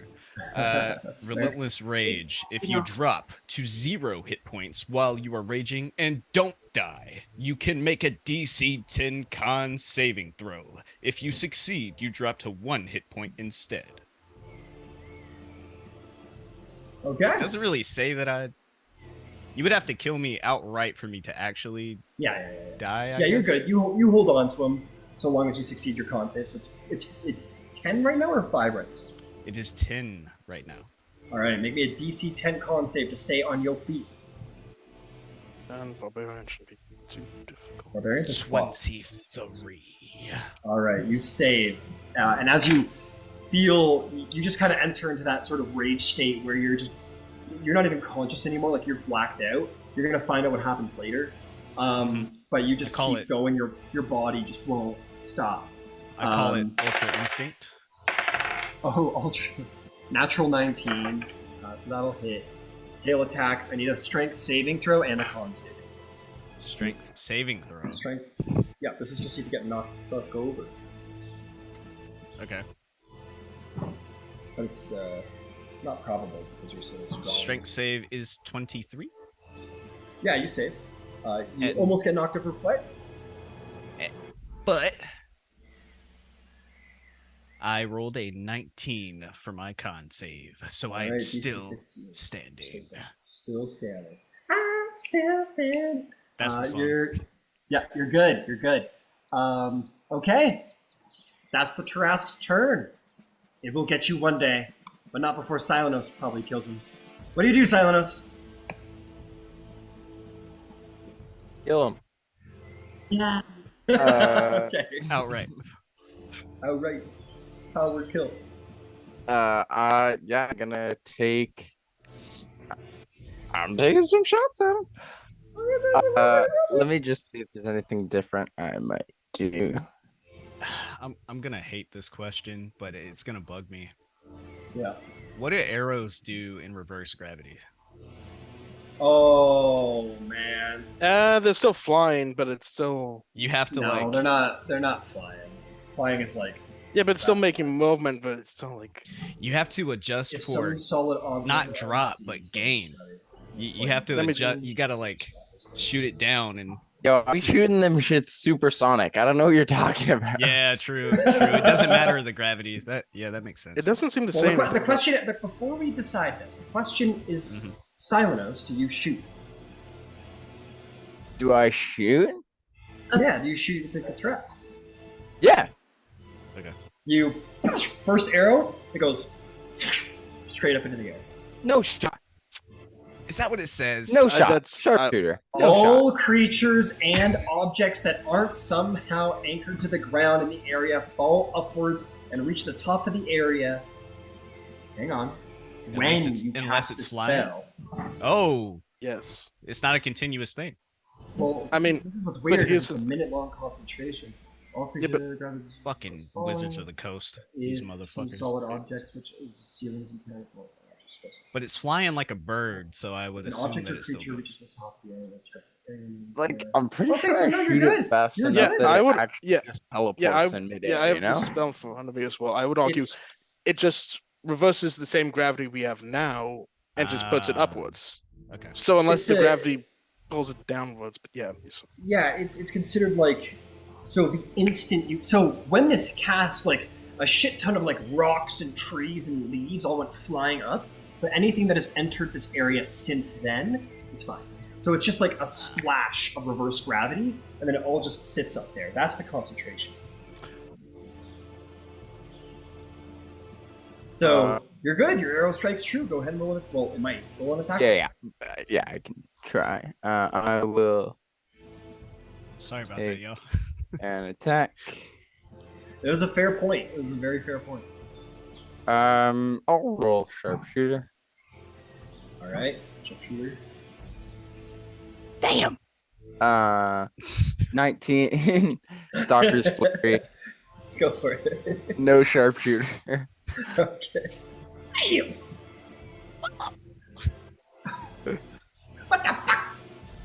And this time I got an 18 and a 17. If I did sharpshooter, I would have still hit.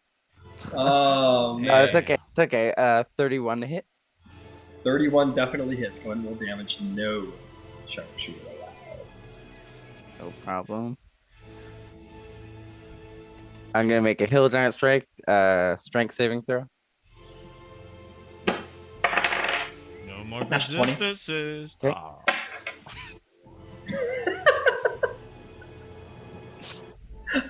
Aw. 20 damage. 20 damage. Incredible. Nice shot. Go for another one. Yes, sir.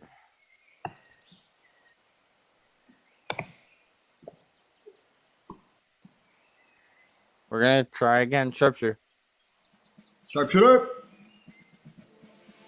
Oh, that one's gonna miss, but it's still good. 28 minus 5, 23 to hit. 23 is gonna miss. I I'm don't sorry have to anything say. I can buff it. Yep, all good. All right. Sharpshooter ain't worth it for this thing. Silenos. He's losing it.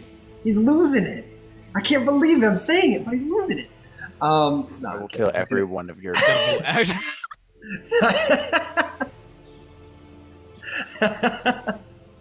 All right, that's gonna be a legendary action. We're gonna attack the bar. Just don't fucking show me barbarian. any more insta kill weapons. Okay. That's gonna hit. No natural 20. Roll me a con save so it stays standing. Did you just say natural 20? No, I did not. I said not a natural 20. Not a natural 20. Okay. And it wouldn't have mattered because he's. Speaking of natural 20s, that'll be a 32, sir. I thought it hurt. I'm probably gonna need that natural 20 coming up. Jesus Christ. Okay, speaking of which, it's your turn. If you want to attack recklessly, you can have straight attacks. Oh, yeah. But he's got you bit. He's got you restrained. Could I? Absolutely not. I was gonna say break That's- his jaw, but anyway. Yeah, so absolutely. Unless you get the kill. Unless you get the kill, you can't break his jaw. Well, what is he at right now? Like, hit points, he's bloody. Just bloody? Just bloody. All right, I'll use my action to break free if I can. All right. Make me an athletics check. Or, sorry, let me check. Fight says DC 20 escape. So, yeah, make me an athletics or acrobatics check to escape. DC 20. I wonder which one I will do. I wonder, the one with advantage or the one that you suck at? With advantage, I rolled a 26. You take, and then you, like, almost like push up the jaw before it, like snaps shut, like right by your head. Like that would have been your head gone, but you managed to get out of the way, and your danger sense saves you. And you like grab him around the mouth to continue your grapple. So you have a bonus action and movement. What do you do? Hey guys, look at my new pet. As you move closer to. Bonus action.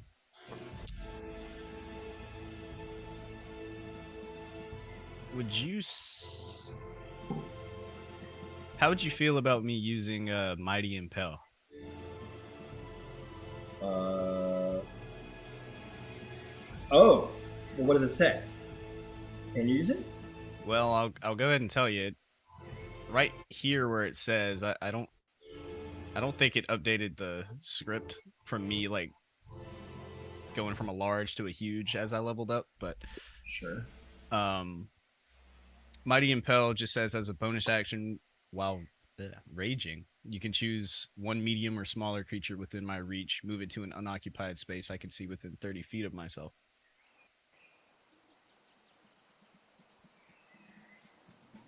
Because of the giant strength and allowing you to hurl both allies and enemies on the battlefield as a bonus action while raging, you choose one medium or smaller creature. Creature movement on occupied space. End of the movement of throwing creatures. It's one of the creature fails to damage. It seems to say medium or small. Yeah. It doesn't seem to specify any size increases. Mm-hmm. In that case, Well, let me look at it because you get your big one is Demiurgic Colossus, right? Yep. Mighty. Oh, and you can use your Mighty Impel to creatures that are large or smaller. So no, you can't do it. Smaller than me. Yeah, it's gotta be smaller than you. Okay. In that case, But I'll tell you what. Yep. If you roll a natural 20, I'll let you. a natural 20. You roll a natural 20, I'll let you do That's why I love you, man. it. Look at the advantage, so... Yeah, I will use my bonus action to do Mighty Impel and try to grab it by its throat and push up, like fucking. Well, I won't go into the fucking. I won't go into the description. of it Yeah. until, Don't excite yourself. That's what happens. If you roll that 20, I'll let it happen. All right. Athletics. Yeah. This is a shot put if I've ever seen one. Well, here. Let me check. Yeah, we're definitely modifying this. So make me a natural 20 athletics check. That's all you gotta do. You have advantage. Come on. No pressure. You did just say I might need that natural 20 after all. I know. Actually, we're rolling physical Hell yeah. with my apparatus. Well, here's the thing. There's a 10. It's fine. Just do your thing. Okay. We'll roll a saving throw if you succeed. All right. One moment. Crossbow loaded Yep. for your viewing pleasure. Right. All right. You got 2 in the chamber. Only one. Only one. Ready. And Ready, sir. fire. Not a nat 20. All right, you got one more. Loading. Ready for Ready. aim, sir. Yep. Ready. Aim. Fire. Oh, it rolled over the stopper. Oh, shit. Hold on. It's under the bed.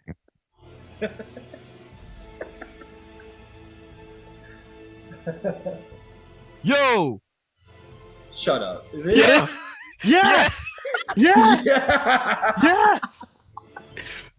Let's fucking go! Picture, it's not real. Oh, fuck. That's good. It's fine. I believe it, I believe Boros, it. if that's fake, you're a damn good actor. Dude. Dude. I will roll really quick. Your DC is 8 plus your proficiency bonus, which is like 6, plus your strength Yes. modifier, which is plus 5. Yep. So DC 19. He rolls an 18. How would you like to throw the Tarrasque as you just have an all-night moment? Away, that way, away Yeah. from us. I definitely don't throw him like fucking 30 feet, you know? But Sure you did. Why not? oh my god. You rolled a nat 20, baby. Yeah. Okay. In that case, as he clamps back down and his head is like on my shoulder, kind of thing. Suplex him, I dare you. You grab him, grab one of his horns. Oh fuck yeah, dude. I'll like fucking grab one of his horns for extra leverage, and I'll kind of do a spin, and then I'll fucking the fucking ground starts shattering at my feet. Oh yeah. And then I fucking Fuck yeah. Oh shit, I threw it at the party. Oh shit! Okay, so it's clamps down here, and just like you're blacked out right now. Like you're not aware this is happening. Later on you're gonna be like, wait, I did what? But in this moment, your body just takes over. You grab around its head, but like, because it snaps here, you grab around its head, then you like grab one of its horns from behind, and just like your foot skids across the ground from the amount of weight and force you're putting forward, and you're like hoping your foot catches on something, and lo and behold, there is a large boulder that just catches your foot, and you're like, yes! And you throw the motherfucker. Where is he going? 30 feet this way, like that? Yeah, as far away from the party as I can put him. Alright, you put him, I'll even give him a little extra because he's so big. Is he prone? Creature falls, moving taking damage. If any creature, if at the end of its movement, thrown creature isn't on a surface or liquid that can't support the creature, falls, taking damage. No, he doesn't land prone. Yeah, Mighty Impel is kind of fucked up the way they wrote it, but Yeah, it's a little strange. But basically, he like you throw him and he like rolls over once, but the kinetic force puts him back on his feet. But he kind of stumbles and like back at you in anger. He's barely aware there's other party members. He's just it's you. yeah. And I'll I'll run to Thalia. You're like ah. Oh, fuck. Let's take off. Shit. Okay, 40 feet back to Thalia. Running from the consequence. I need some heal. I need some heal. I need some heal. Heal me. Heal me. I need some heal. Okay. If that. Help. Okay. Help. If that's the case, legendary action. Running after you. Oh shit! Oh shit!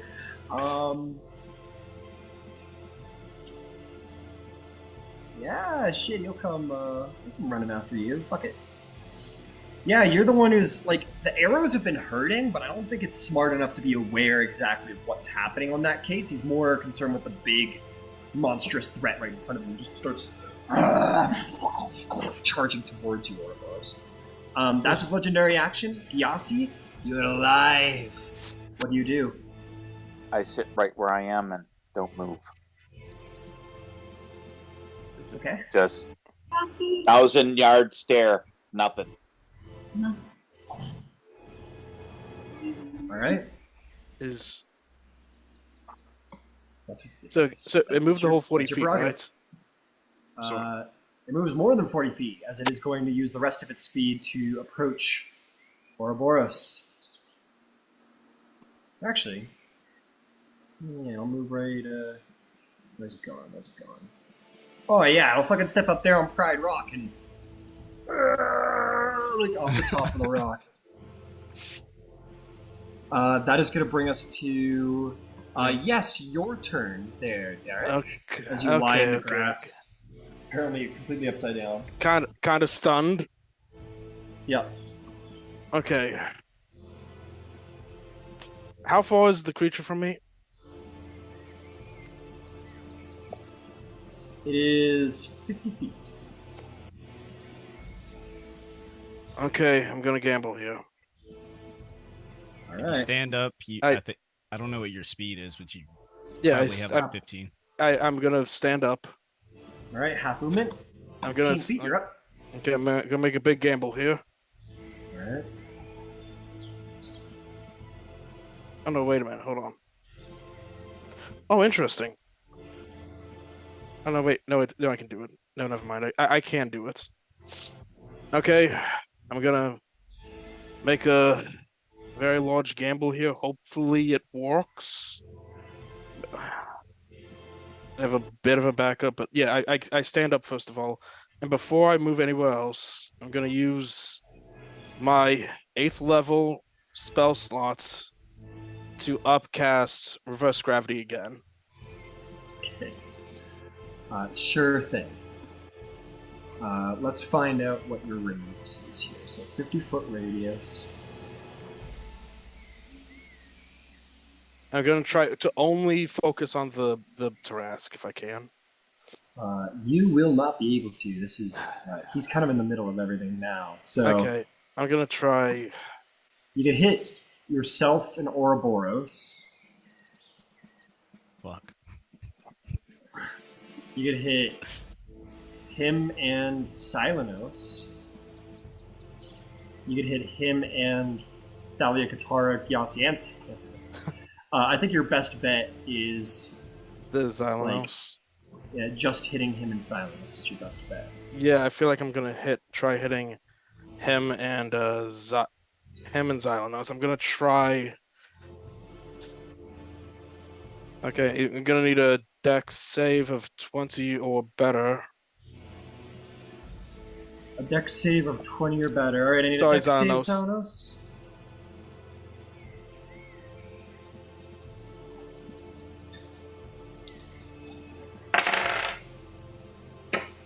It's a turkey. A turkey. A 30. Silenos, what? you shove your hand into the ground and grab onto a root. There's like a root at your foot, and you feel your body lifting, and you grab a root like almost instinctively fast. The Trask goes. Yes! Yes! Yes! Yes! This has been an emotional roller coaster. Yeah, he moves up 100 feet in the air. Yep, and he gets to about 80 feet and just roars angrily as it sort of just rolls around in the air. Okay. Okay. I'm gonna use the last of my 15 feet to well, first of all, I keep focus on the spell, stay the fuck up there. Everyone, Okay. follow me now. And I'm going to use the last of my movements and whatever to start doing what we talked about, Ryan. Got it. So as you will see, once you heard this dragony voice, and you hear this sort of like, "Stay up there, everybody, follow me now." It's much more like high pitch, sort of. It's not that feminine high voice, pitched, but yeah. and You see a You it's see, you see a humanoid woman, and I'm sorry. You go. I'm sorry. No, you go ahead. Okay. You know what? You're good point. Good points. Now that you have a minute to look at her. You see a humanoid woman wearing unique much more unique and rustic clothing. No armor, actually, weirdly enough. She seems lithe and flexible with large eyes, pointed ears, and if you look closely, prominent canine teeth. She also has long, dark red-brown hair with braids in it. And she's yelling you, "Come follow me, you fucks!" It's also worth noting she has two other things on her person that would be quite obvious. Yeah. The first of which is that she has she's holding a staff of wood, and the top of it seems to be almost like a bonsai tree that seems to continually move and change with the wind. The other is that she's wearing a jade crown per the material component of this spell. She's wearing a small jade circlet of probably immense value. Yeah, you see this sort of druidy-looking individual. Some of you have met one druid in your time. Very similar. Mm-hmm. The circlet, that is the 1,500 gold piece. That was for shape change. 1,500 gold piece jade circlet you must be wearing during the duration of the spell. Yeah, she's wearing a circlet. And she's moves to the large rock you see before you, and that's out. I think it would be in Primordial, I think. Okay. I think. Yeah, in Primordial. Primordial. Does anybody speak Primordial? Hell no. Actually, yeah. Yeah, you do. Thalia understands, Silenos understands, or both. I understand. But it is worth do. pointing out that that Primordial, as a reminder, is the language of demons. But yes, please proceed. Yeah, and I guess Xynos crawls his way across out of the thing. Well, it's only a pulse, so he holds on for a second, then it's fine. So. Okay. This beast is still rotating up there, confused, helplessly. She says on Primordial, "Oh, great mother, grant us permission to enter your lands and to feel your warmth and know your grace." You would see it's open right now on the screen, but you would have basically seen this giant oh shit, obelisk-like formation in the center of the space that seems to almost have faces. Nothing distinctive, not even particularly feminine or masculine, just almost like there is personality, like almost literal persona to this boulder, this massive obelisk. And as this individual sort of speaks in the primordial tongue, the rocks seem to descend themselves as if the earth itself are pulling a stairway downward. The question is, and we're going to go through the initiative just to get everyone's choice and re-enter it should someone want to. Well, I'll just ask the party.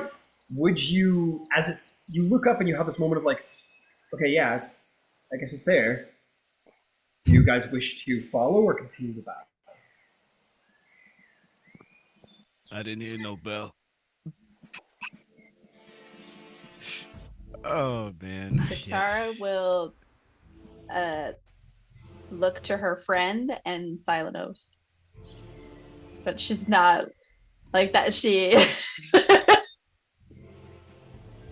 Where does she go?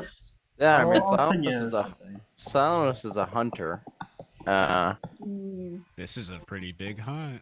Yeah, so he sees that. Can he make a survival check? Just for the just like how Gauge survival. close it is to this creature. You want to gauge how much life it's got. Yep. Make me a medicine check. Sure. Oh, that's a 5. Great. That's a 5. It's bleeding, but it still seems to have a ton of energy. It's difficult to say. All you know is that it's bloody. Well, You can take pox shots at it. Like, Xanos has a full minute, to be fair. He can just keep taking pox shots at They it. don't know that though. Sorry. You're right, never mind. So I'll take a you medicine say, check. everybody come on, and the whole party kind of kind of look around at each other. I've been worse. It's up to you guys. It's totally up to you guys. What do you want to do? Yep. This Can I say strange one thing? individual tells you to follow. Can she say one thing? Let's hang out with You're the right, party. you're right, for a never mind. It is I'll worth do a noting medicine as a final note, if there was ever a more druidy looking individual, this is it. But you can always Yeah. follow this person after the hunt, if that is your Yeah. prerogative. I'm just giving you all the elements of the situation as a reminder. Okay. Yeah, as Silenos isn't sure, he'll just like grunt, see that like everyone's messed up, and he'll kind of move towards like Gyasi and help try and get them over. Mhm. All right. How long does this last? We've got about a minute. Can she scream out? Can now, yeah. We've got about a minute. That thing was designed to kill gods.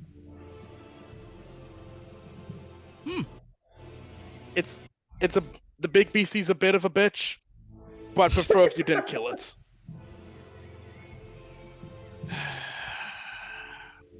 All right. It's never liked me, but I prefer if you didn't. Like, And she starts everybody, going down get the in there. stairs. Okay. Probably throw out there like 40 seconds left. Yeah, 40 seconds left. Tara? I imagine because this has taken a bit, I think Katara would have at least done something based on what she heard. So she would have at least done a attack, I'm assuming. Before this, I don't know. So like during this conversation you start shooting up at it. Because she was told not to go initially. So and Silenos didn't immediately go. So I think she would have reverted to need to still attack. And then I think she would have heard the prefer not to hurt it. I don't know. I'm just trying to be like in the moment. I think she would have continued to at least take one attack. So we'll say like we'll look at each other, and it might change your decision. So yeah, if you guys got things to do, let's try and keep it chronological. So we will stick with the chronology of who has spoken first. So Silenos, Thalia, you're moving forward. It sounds like, or Boris, you're moving forward. It sounds like. Silenos, you go and collect Gyasi, who seems to be sort of having a bad moment. You collect him. Katara, at this point, you can now fire off if you think that you would do that in this moment.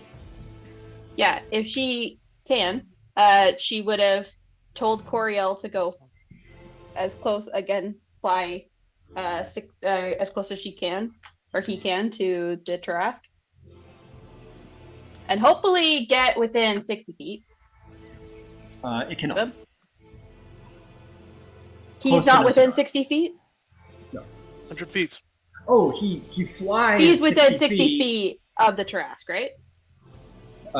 After flying 60 feet on a dash action, yes, he's within 60 feet of the Okay. Tarask. And he's still within 100 feet of me. Jesus. Jesus. Sorry, this is a weird... I haven't done this really yet. I'm just making sure that he's close enough. He's just... Why? He's Okay, like, great. She would like to cast from Coriel Polymorph.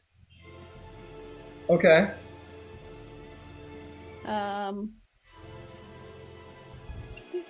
So that would be a wisdom saving throw. 28 to save.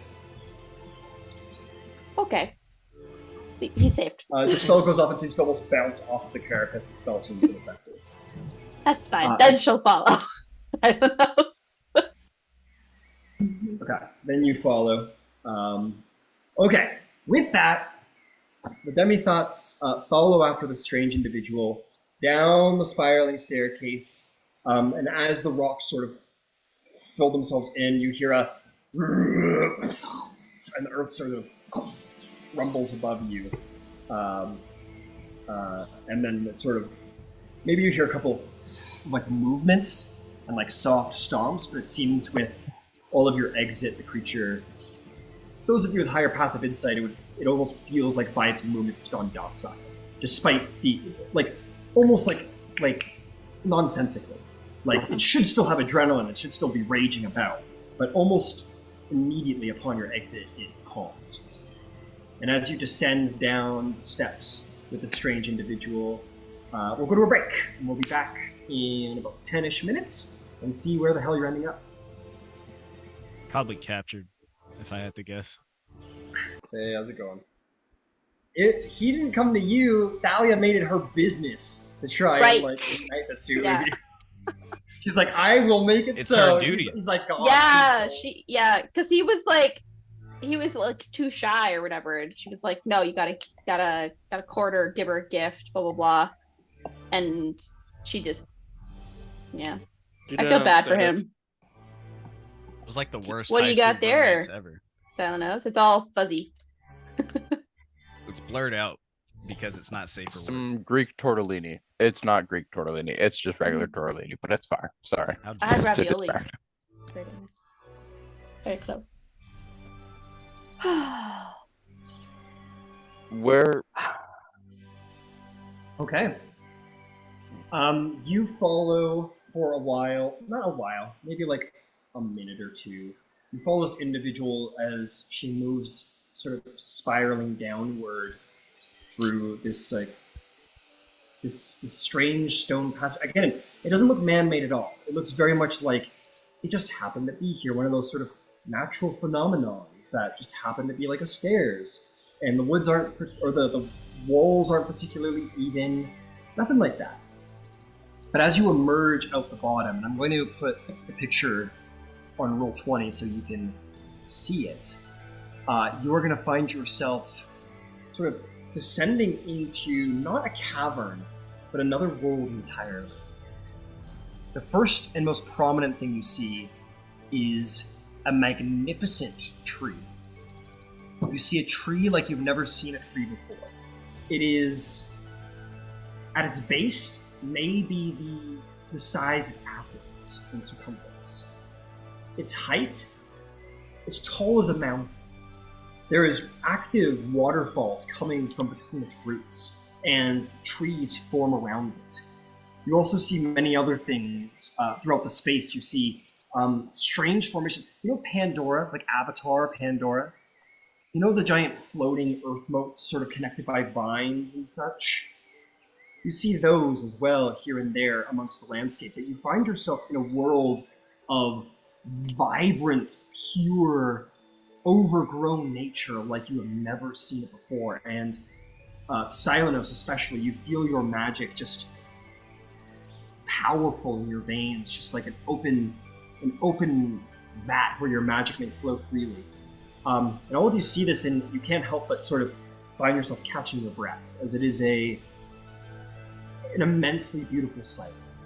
Few you have seen before like this. Maybe none.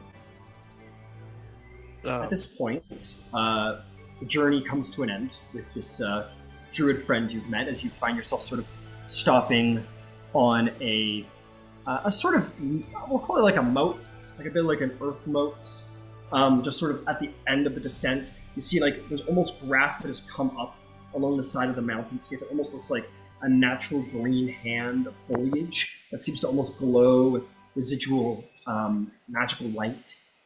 This place permeates with magic and natural power, like never you felt it before. And Alessia, this is sort of like a little landing where perhaps you might have thought to have stopped them and had a little conversation about who the fuck you all are, or who the fuck all these people are. She leads you for a while. She stops where we are. She just lets out a big breath and just she just starts laughing. That was great. When the big beastie came out, you were all like, ah! It was pretty funny up until one of you got eaten by accident. Then I started panicking a little bit. But I don't think it was funny at all. That was quite intimidating. Do you cross paths with beasts like that frequently? That specific one, not often, but it's not a big fan of me. Let's just say. Allow me to introduce myself. Please. I am Alicia of. Hold on. Let me be a bit more formal here. I'm archdruid Alicia of the Moonsuckle. Welcome to the lands of Gaia. And I presume you all must be the demigods we've heard about. We're coming. I would hope so. I hope so as well. I have a pretty good feeling knowing you all are. So who are all of you? Like, introduce yourselves. Yeah, we got it. I think we got it. Cheat. Alicia takes a moment to use Druidcraft to create a few roses and hands you each one of them as a greeting to the lands of Gaia. Well, we'll say as you go down the line, hand them out. I think it's the perfect opportunity for individuals to describe what they look like. So, Alicia, who do you hand one of these flowers to first? I was like, that's like the big mountain man. All right, Ouroboros, you're the first to be offered a rose from this mountain man. Yeah, right. I'm just playing. You're this strange sort of beastly, druidy woman begins to hand you a red rose. What would she see as she looks upon your form? Maybe a slightly confused half giant man. Essentially, when you look upon Ouroboros, you look upon masculinity at its finest. You look upon peak man form. You may not like it, but this is what it looks like. What does peak male form look like? Well, I'll tell you what it looks like. Essentially, firstly, bald. No hair to speak of. He's been trying to grow a beard for a while now, but it never gets past like stubble. essentially, through his Greek attire, you could see these dark, like black markings, and it's a mixture of tattoos and natural formations on his skin. Some being quite runic, others being almost ceremonial. And he stands a good like 7 foot 2 inches taller than, well, not taller, but yeah, he stands at 7 foot 2, and absolutely rippling muscular, like chest, abs, traps, what name it, he's got it. And essentially, he has an array of weapons on his back. He has what seems like this huge club covered in the skin of something. And that's one of them. He has a lightning that almost, if you look close enough and for long enough, it almost fizzles with lightning. And another spear. There's just all the spears, all the javelins, and Don't make a spear with so many javelins. yeah, and yeah, I mean, that's essentially what he looks like.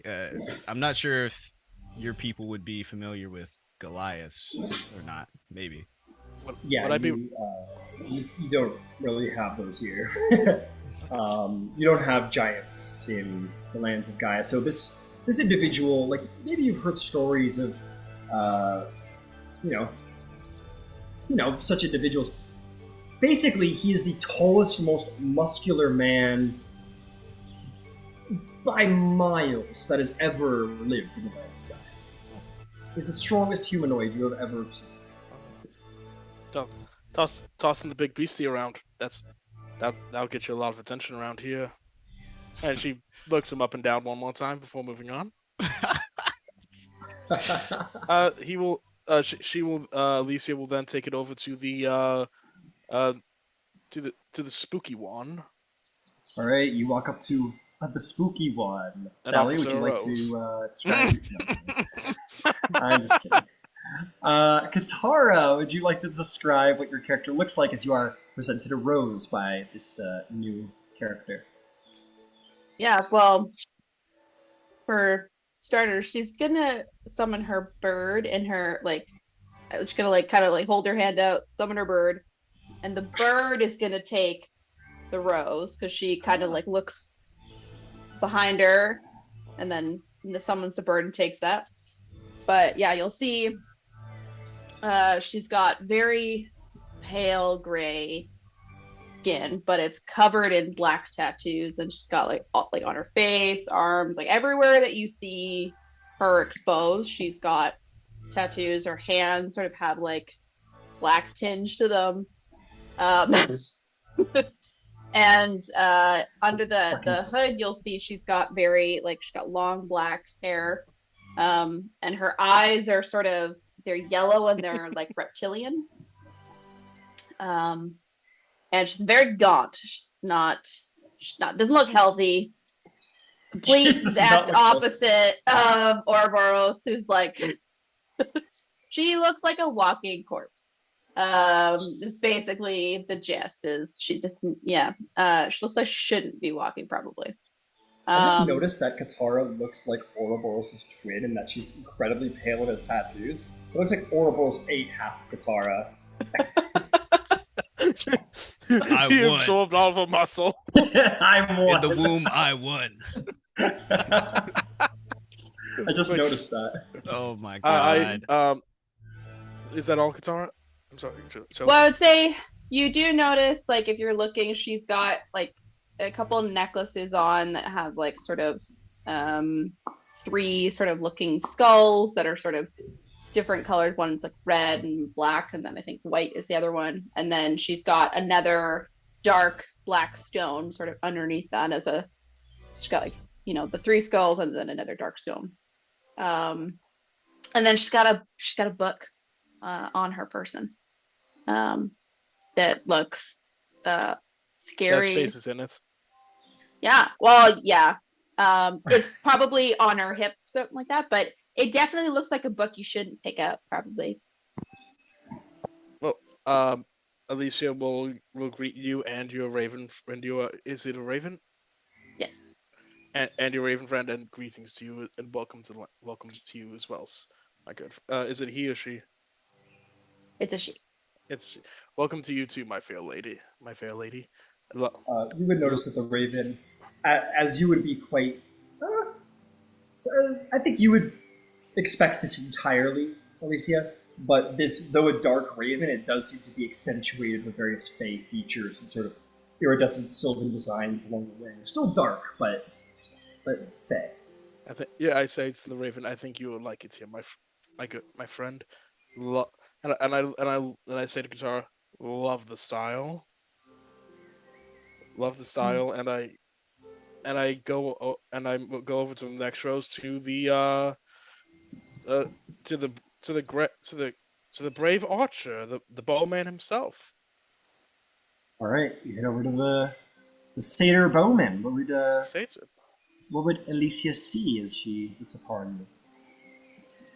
Yeah, you would see kind of like a early adult like light olive skinned satyr male with like some curling brown horns, brown hair that just goes backwards, this crazy kind of mystical fur all over his body, and some kind of char marks where the fur ends. He's holding a bow that seems to be made of gold and ivory. He has a string on his neck of some different teeth and a little trinket that you can see.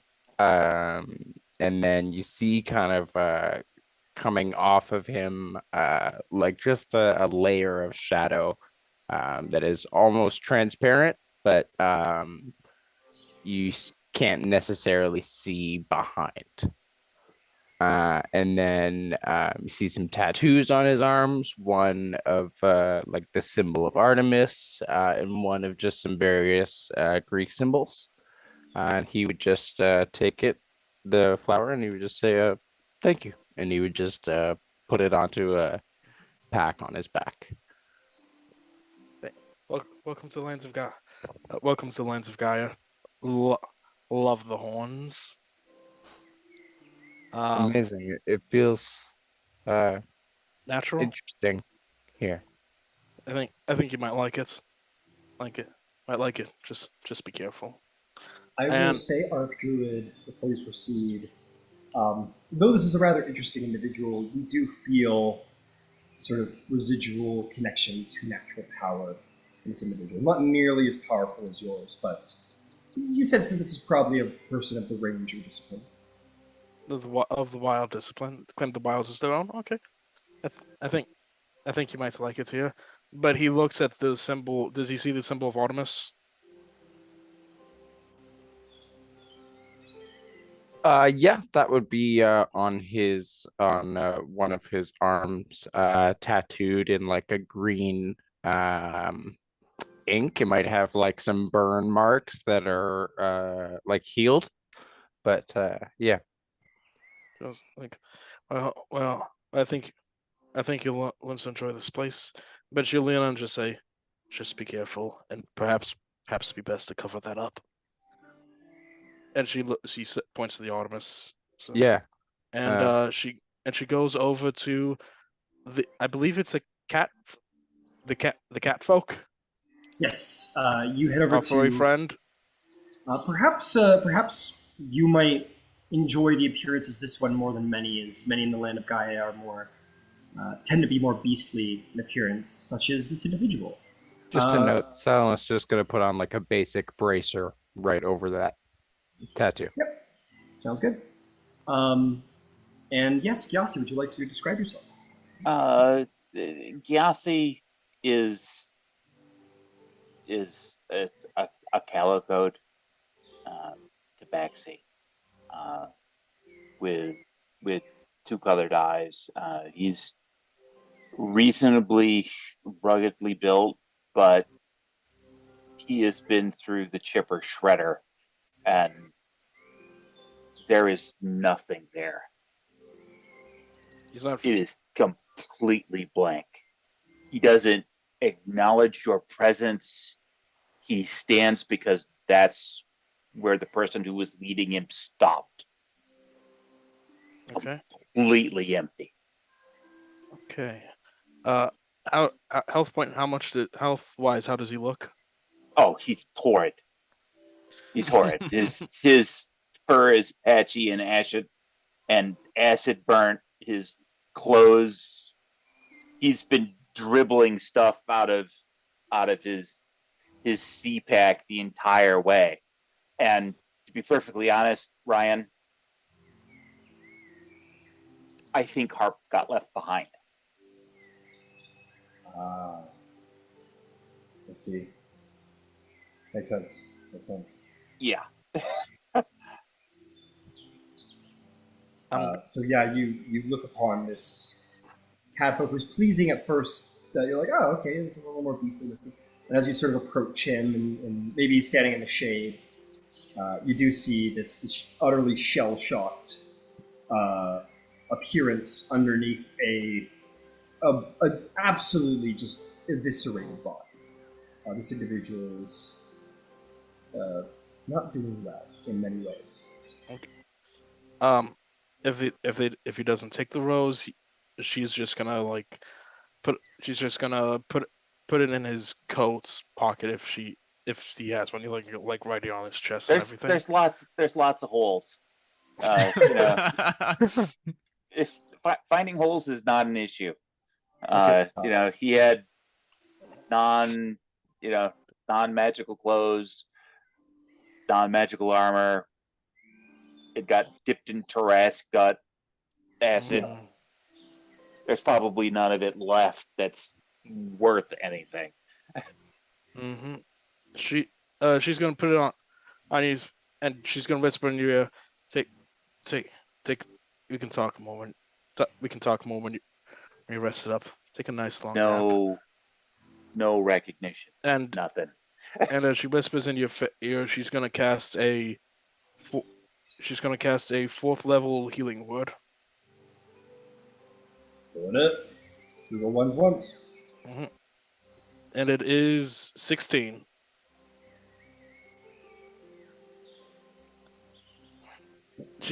She turns 16 health. She turns away a bit concerned about the cat man, and finally she turns about to the to her final lovely guests. Okay. We turn to Thalia. Thalia, would you like to describe what you look like as you are offered a rose? This is the best part.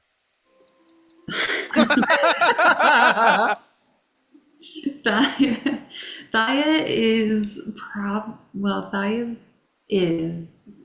like objectively the most beautiful woman you have ever seen.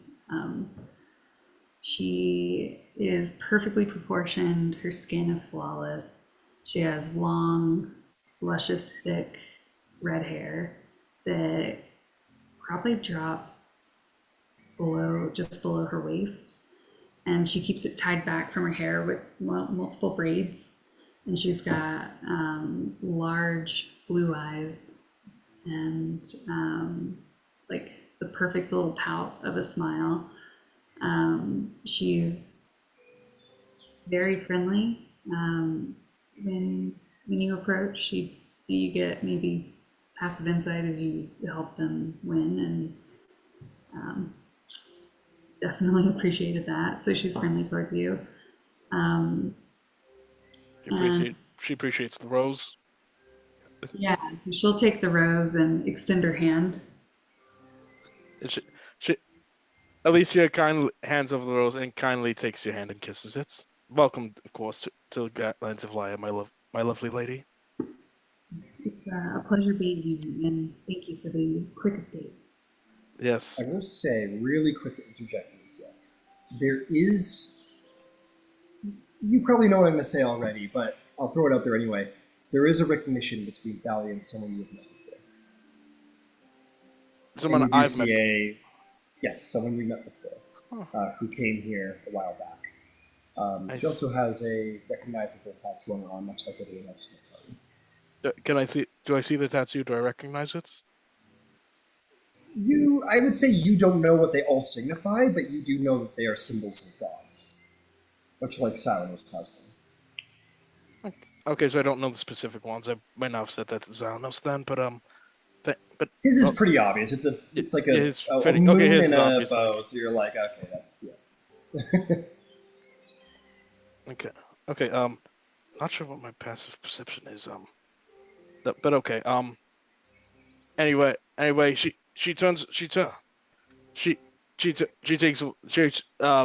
just takes one a look of recognition on Thalia before she turns back to all of you and says, and welcome to the lands of the land of Gaia.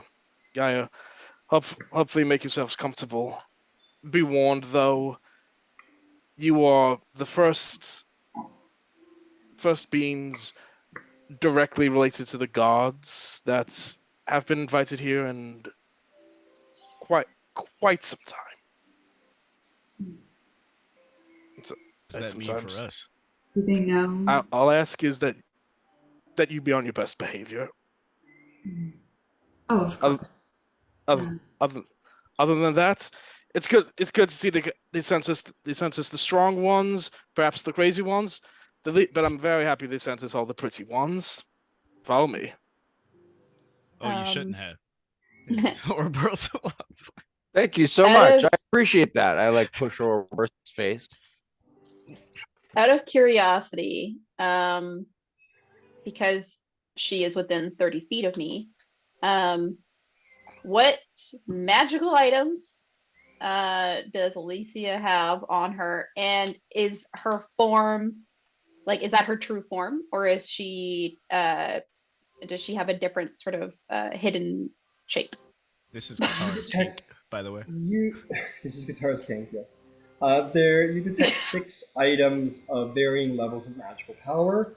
There are 3 of the uncommon variety, 2 of the rare variety, and 1 of the... Oh, sorry, no, I take that back. Because the most potent one is something you did long ago. So there's 5 of them. Of rare to uncommon variety. Including the staff she wields. This is her true form as well. Okay. As far as you can tell. As far as you can tell. And I'm actually gonna wander over to Gyasi. If she starts to sort of leave everyone away, I'm curious about the state of him. Okay, make me a medicine check. Huh? Make me a medicine check. Oh, okay, sorry.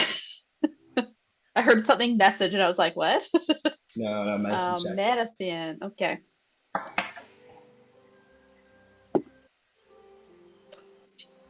Um, 9. 9. Tough to say. You're like maybe brain damaged. I mean, took a lot of damage thoroughly across the body. Yeah, clearly I'm there's trying to, I mean, in particular, I think with her heightened like vision, I think she's trying to get a sense of like if there's other lingering like effects. I mean, she's from the underworld, so I think she's trying to see if she's seen something like this before. This sort of Well, you're from the underworld, but you've Yeah. spent like the underworld is very different than how how the dead function is very different than how the living function. Yeah. And you've spent a lot of time around both given your age. I think you would. Well, you're very old. 9 still just it's not quite enough. You think there's something wrong with his mind. That's all. Okay. And as I look over them, can I make a quick insight check on Gyasi? For what? To see if how, I mean, it's kind of appearance, like, Never mind what I think about it. It's kind of apparent they're clearly upset and disturbed, so maybe I won't need it. Well, maybe a medicine check. Okay, medicine. Okay, medicine. But Yeah, quite, there's quite visibly not upset. yeah, Nothing. yeah. You guys aren't getting emotion. It's not a matter of emotion. 12. 12?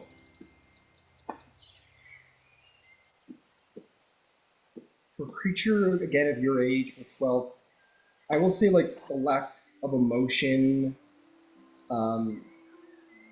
It could be some kind of brain injury. It could be some kind of spiritual wound.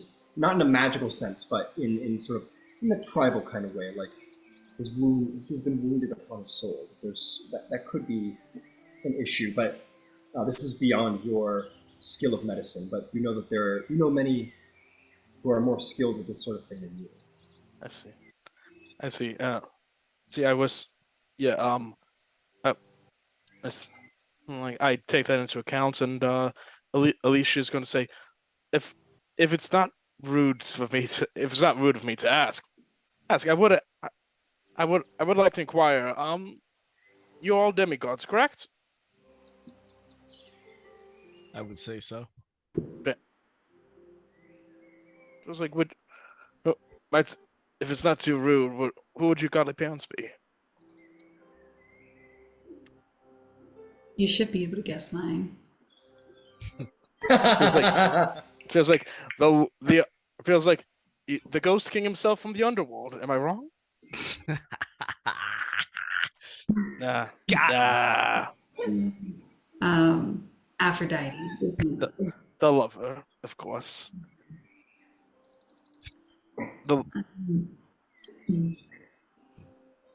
And the others, do you want to? Should I guess, or should I introduce? Well, I'll ask you this question before we reveal any more of our cards. You're not gonna look down on any of us for a particular god, are you? For your parents are no. What you do, I would. Others might keep that close to your chest. I know how to keep. I know. Don't worry for me. I know how to keep your secrets. Well, we did just meet you. I mean, you've proved quite useful in disarming or whatever you want to call that magical shit. The big beastie. Yeah. I like to call him. Yeah. Oh, he doesn't like me at all. Well, I can see why. But my father is none other than Zeus. Like, and she just kind of kicks at the ground, like, okay, like you can kind of see, like, she goes, like, okay, like she smiles, but like, okay. Yeah, felt that one coming. I was like, I see. Feels like the Sky King himself. I see. At one point, Genes run the family. Feels like I prefer the hunt. She looks to the satyr and Salanos and guesses the huntress, correct? Slayer. Like that's considered rude. I gotcha. She's trying to be polite. No, I'm with you. My apologies. Of course. I see. And your other two friends, I presume she is of the Ghost King himself, isn't she? Who is this Ghost King you keep on talking about, at least? The Underworld. Lord of the Underworld? Nah, not that guy. No. Oh, really? Which one? Miss Katara, I'm curious. Tell her about Mom. I'm gonna assume she's looking over her shoulder and said, yes, I don't think we'll reveal that quite yet. I agree. Man. I see. Very well. I'll let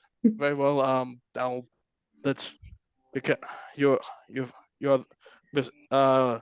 Gyasi, I believe, doesn't seem to be in the mood for talking at the moment. So, how about we all just keep following me? I give you a better introduction. Please walk So- on. That asked me.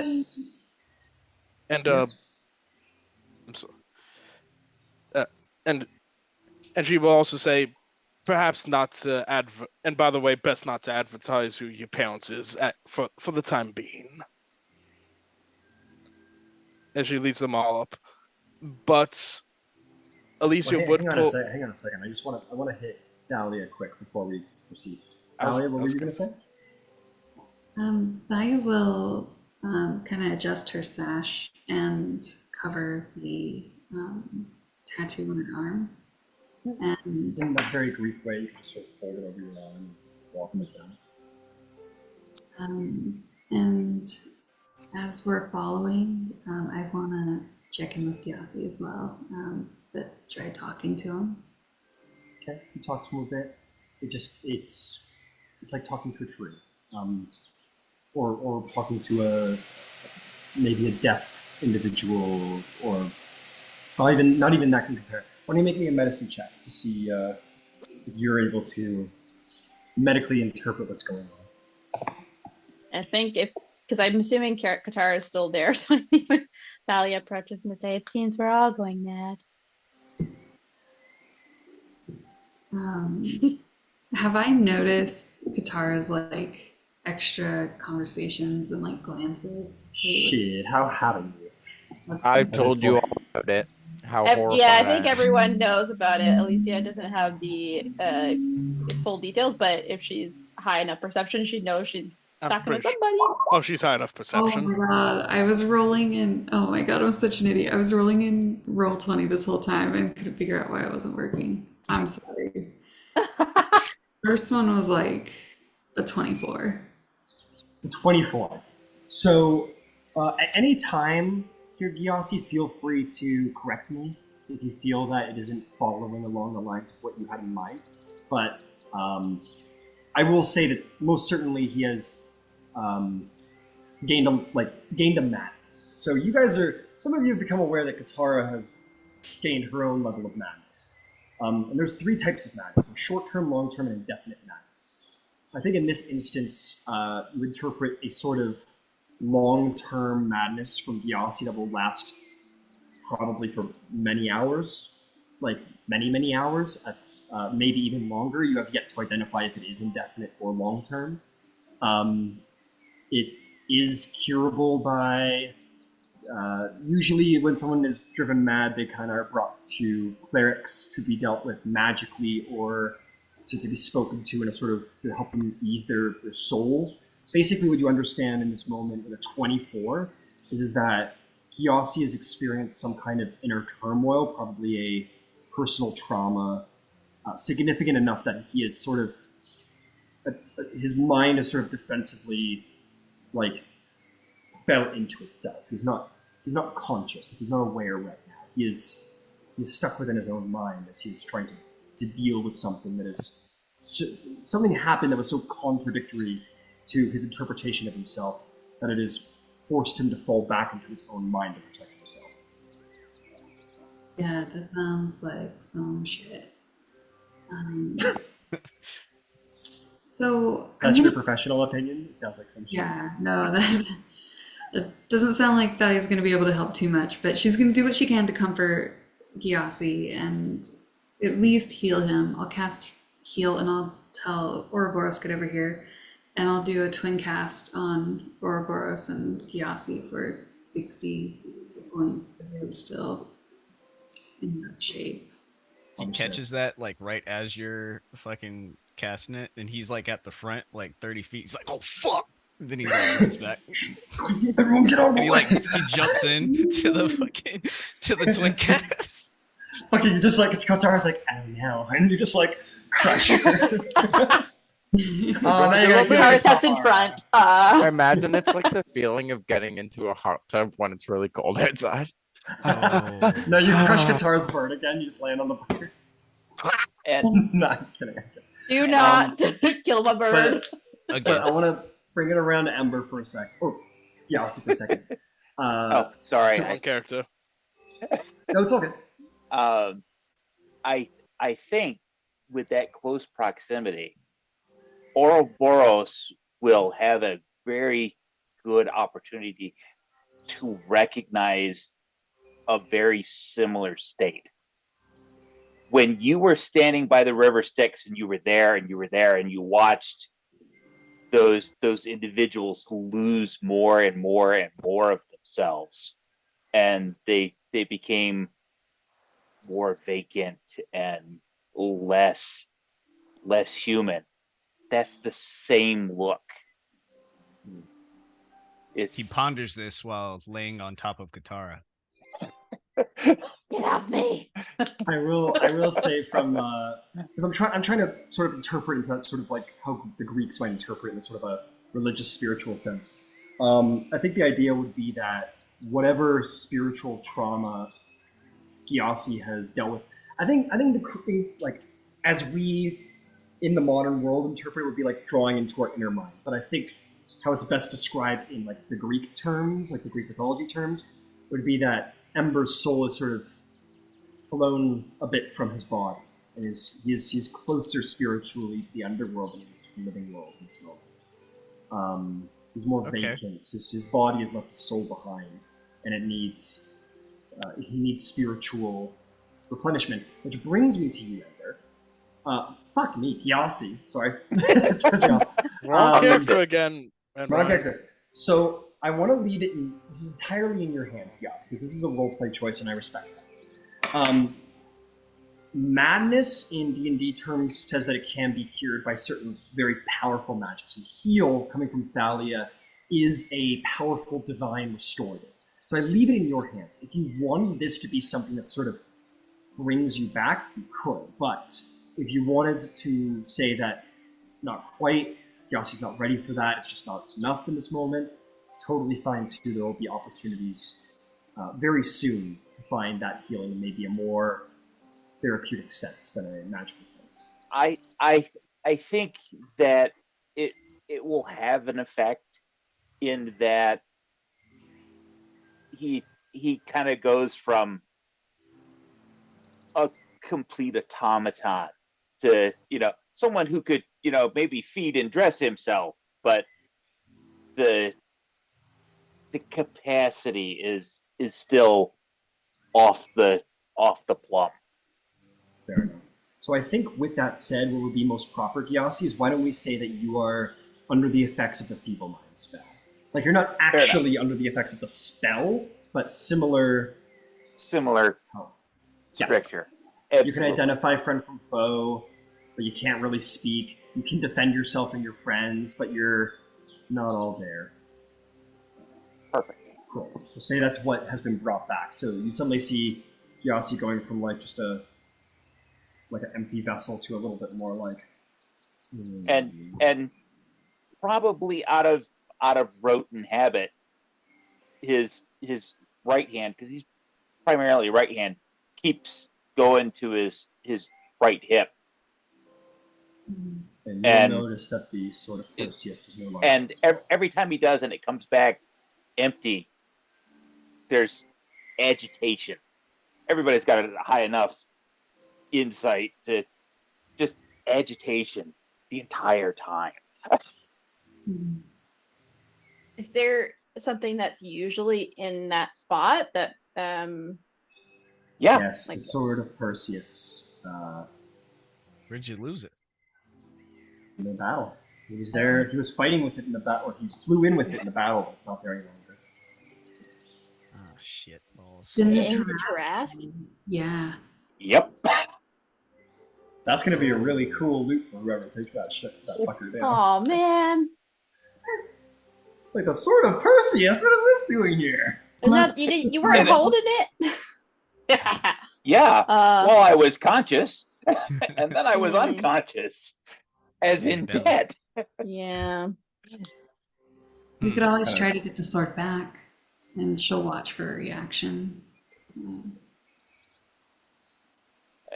I don't think there's that much. Yeah. That much there. There's Yeah. not a problem solving brain going on there. It's rote and habit. Mhm. She'll like give your hand a squeeze and say, "Hang in there." And at some point, and I understand moving it along, but at some point I'll find Silenos to talk to. But that can be later if it needs to be. Okay. I do want to come to Alessia, and we've talked a little bit about what is here, and some of it is going to be revealed to you, the player, as you go, but your character, of course, will be conscious of it.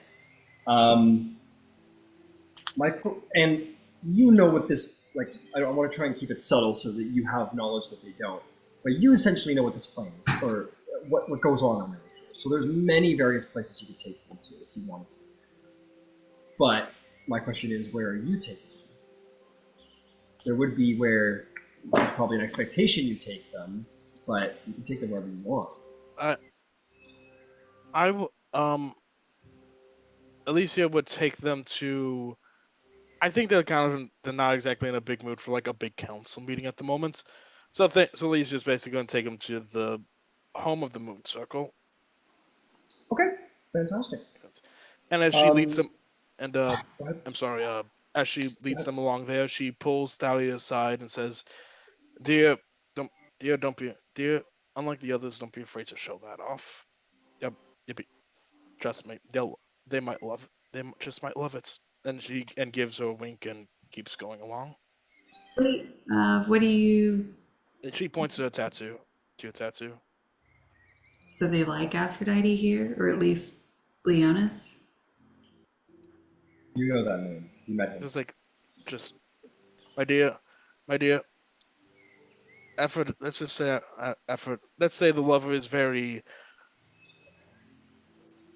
many. Let's just say she's unique. Let's just say she's unique and leave it at that, huh? Well, now come on, come along. You gotta be come along. She is one of the more fair gods, of course. You could say it. Yeah, you could say that. Yeah, perfect. And she'll proudly show off her tattoo. Can I make an insight check before I do it? What do you insight checking? Deception. I want to know if they're being honest. I mean, we just met them. I don't met them. Yeah. Alessia, I want you to do it privately, but I want you to make me either a deception or a persuasion roll based on if you're being deceptive or persuasive in this moment. Roll me or tell me privately the total and which one you rolled. Thalia, roll me an insight check. Okay, hold on. Okay, let me get it set up here.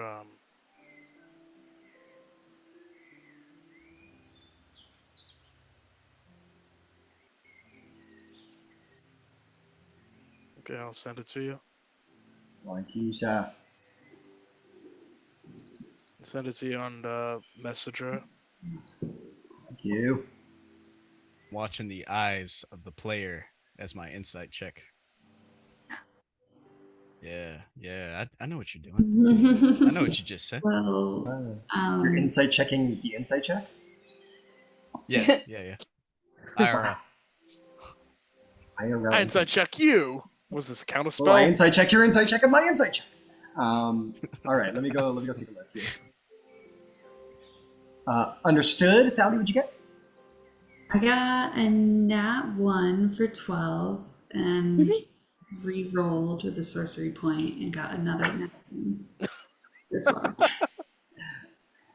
Damn, that Alessia, she's a fucking stonewall, baby. You don't know nothing. Yeah. She just has too pretty a face. Sorry, one more time. What did you roll? What was your total even with a nat 1? Thalia? I think she said 12. Oh, 12, yeah. Sorry. 12, okay, yeah, you don't know what's going on. Sorry. Oh no, Gyasi's illness got to Thalia too. It's contagious. Run! And just for some quick housekeeping, I want to convert some spell slots into sorcery points. Have so much fun doing that.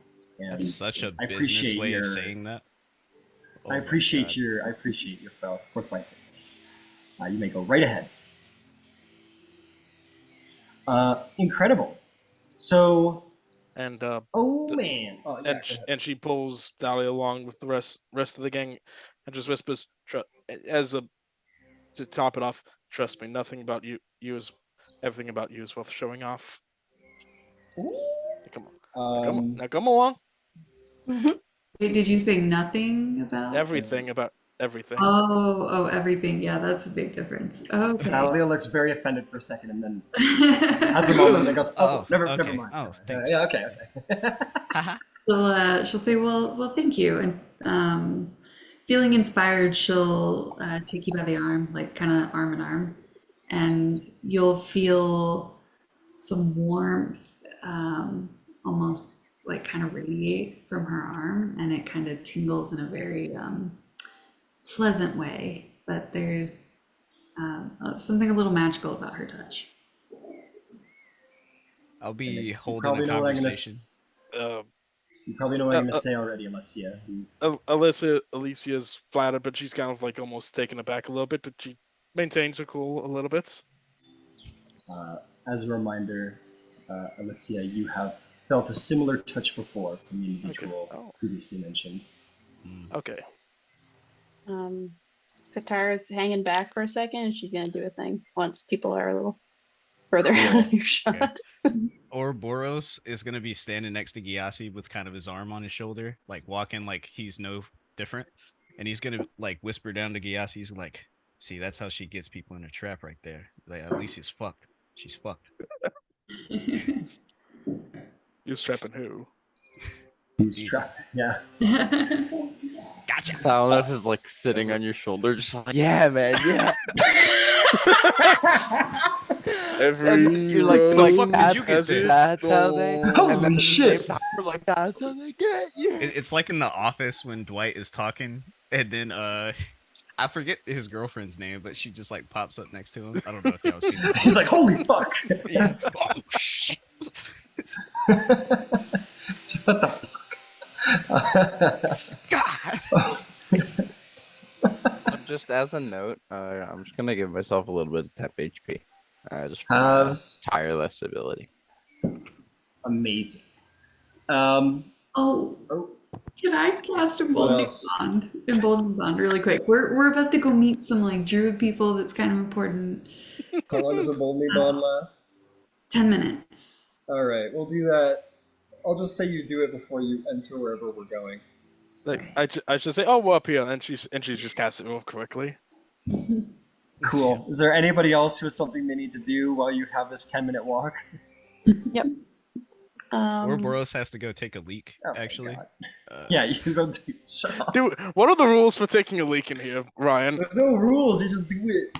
My Constitution save isn't gonna save me. I don't think. I've been holding Yes, it. Katara. What is it that you would like to do on this walk? Yeah, so once everyone kind of drifts away, she would like to summon a fiend.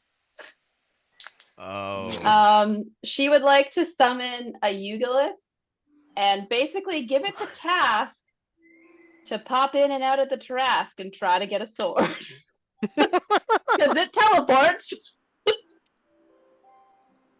It's probably not going to make it back, but he goes, give it a shot. I got it. And he flies away, and you feel the spell end. No, like, pretty much he doesn't fly. He just but after every attack, he can teleport. So I'm trying to see if he can do what she did, pop in and out, and maybe fucking run for it after. Does he need to be able to Does it specify teleport to a place you can see? It's a good question. Right. Yeah. You know what? It doesn't matter, man. Your creature is going to die. It does not succeed. It is a fucking Tarrasque. It dies. I appreciate the effort. It dies. It blows some wind out of it.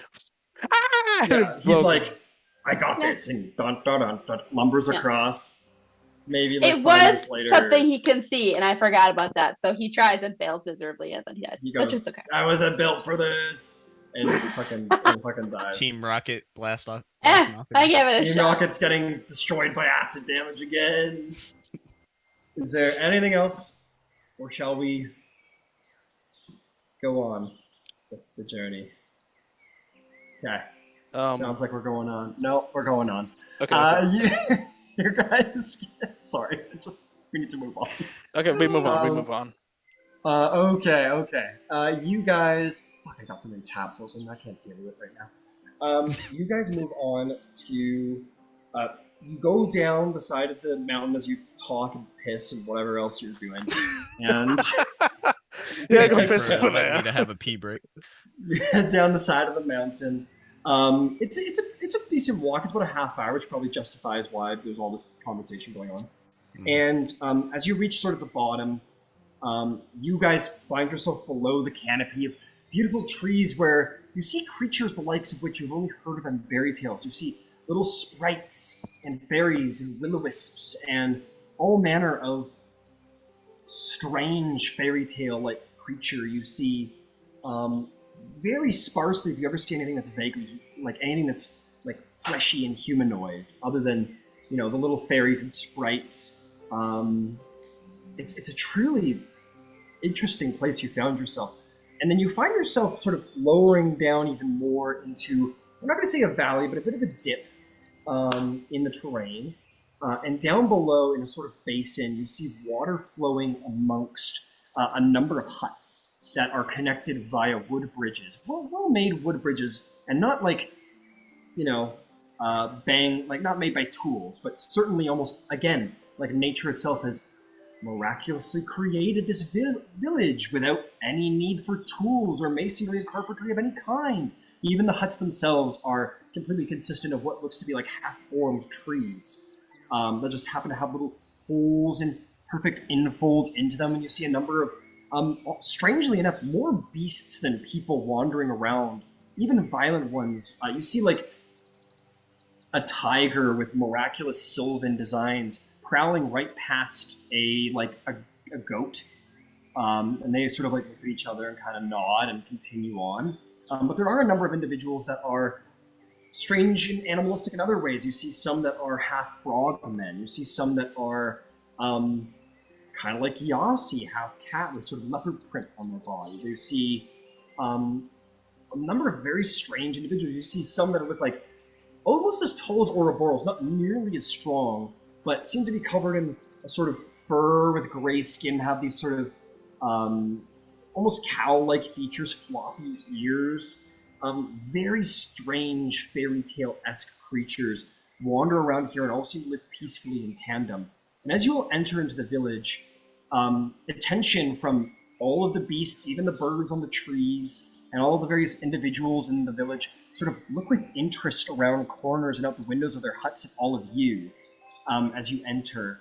But those that are directly in your path will sort of speak in a language that none of you understand, except Thalia, of course, with tongues, which will essentially be along the lines of, "Welcome back, archdruid." And they will sort of bow their heads in respect and reverence to Ossia as she walks through the village towards one of the larger... probably not. It's probably... Well, it's to your design, Alessia. Would you have a humble hut similar to the rest of the people in this village, or would you have one grander? It's one that's formal a bit on the outside a little bit, but on the inside it's a little more laid back, you know? Got it. So you approach sort of centralized in the village. It's almost teepee-esque, but again, made of wood. It is this larger spiraling hut that is sort of again, it's almost beautifully intentional with these sylvan vines sort of draped around it, almost giving it a very official prominence amongst the other huts. But as you enter within, it is a humble home. There is a fire that sits in the middle of like the living area with a number of sort of mossy cushioned seats around it. Very, very Native American as they sort of sit around the fire together. And a number of perhaps, you know what? Other than that feature, which is I think very prominent amongst the land of Gaia, why don't you describe the interior of your space? What does Alessia's home look like other than the fireplace? Okay. I mean, it's a bit laid back. Like there's a fireplace in the central. I think like since it's a tree, there should be two spiraling staircases that lead up. Like those sitting areas. They're like doorway that open arches that lead to other rooms. That lead to other rooms. Like the staircases, they lead up to a landing on this side and the landing on another landing that leads to doors and archways, and I think there's like various colorful banners, like blue, green, some reds, and excellent carpentry, and of course there's like on the ground. This is like the casual. This is kind of like the casual hangout area. At least there, you can also see like there's a prominent more uh room that leads to like a large table with the dining area, basically. All right. I don't. It's probably not going to be what you've said, but Okay, it's okay. It's okay. but this This is isn't- just whatever I found off the internet. This is not an accurate representation. Mhm. This isn't like the super like large tree, right? Where it's a different location. No, this is a. This is a. No, this would be like a tree. This is like the interior of a tree. But like, so when we first arrived, you mentioned like a super tall tree. Is Oh, it this is not that. This is not that one? Okay. Not that one. That's Not a large ways tree. away. If you wanted to travel to that, that's like a several-hour journey.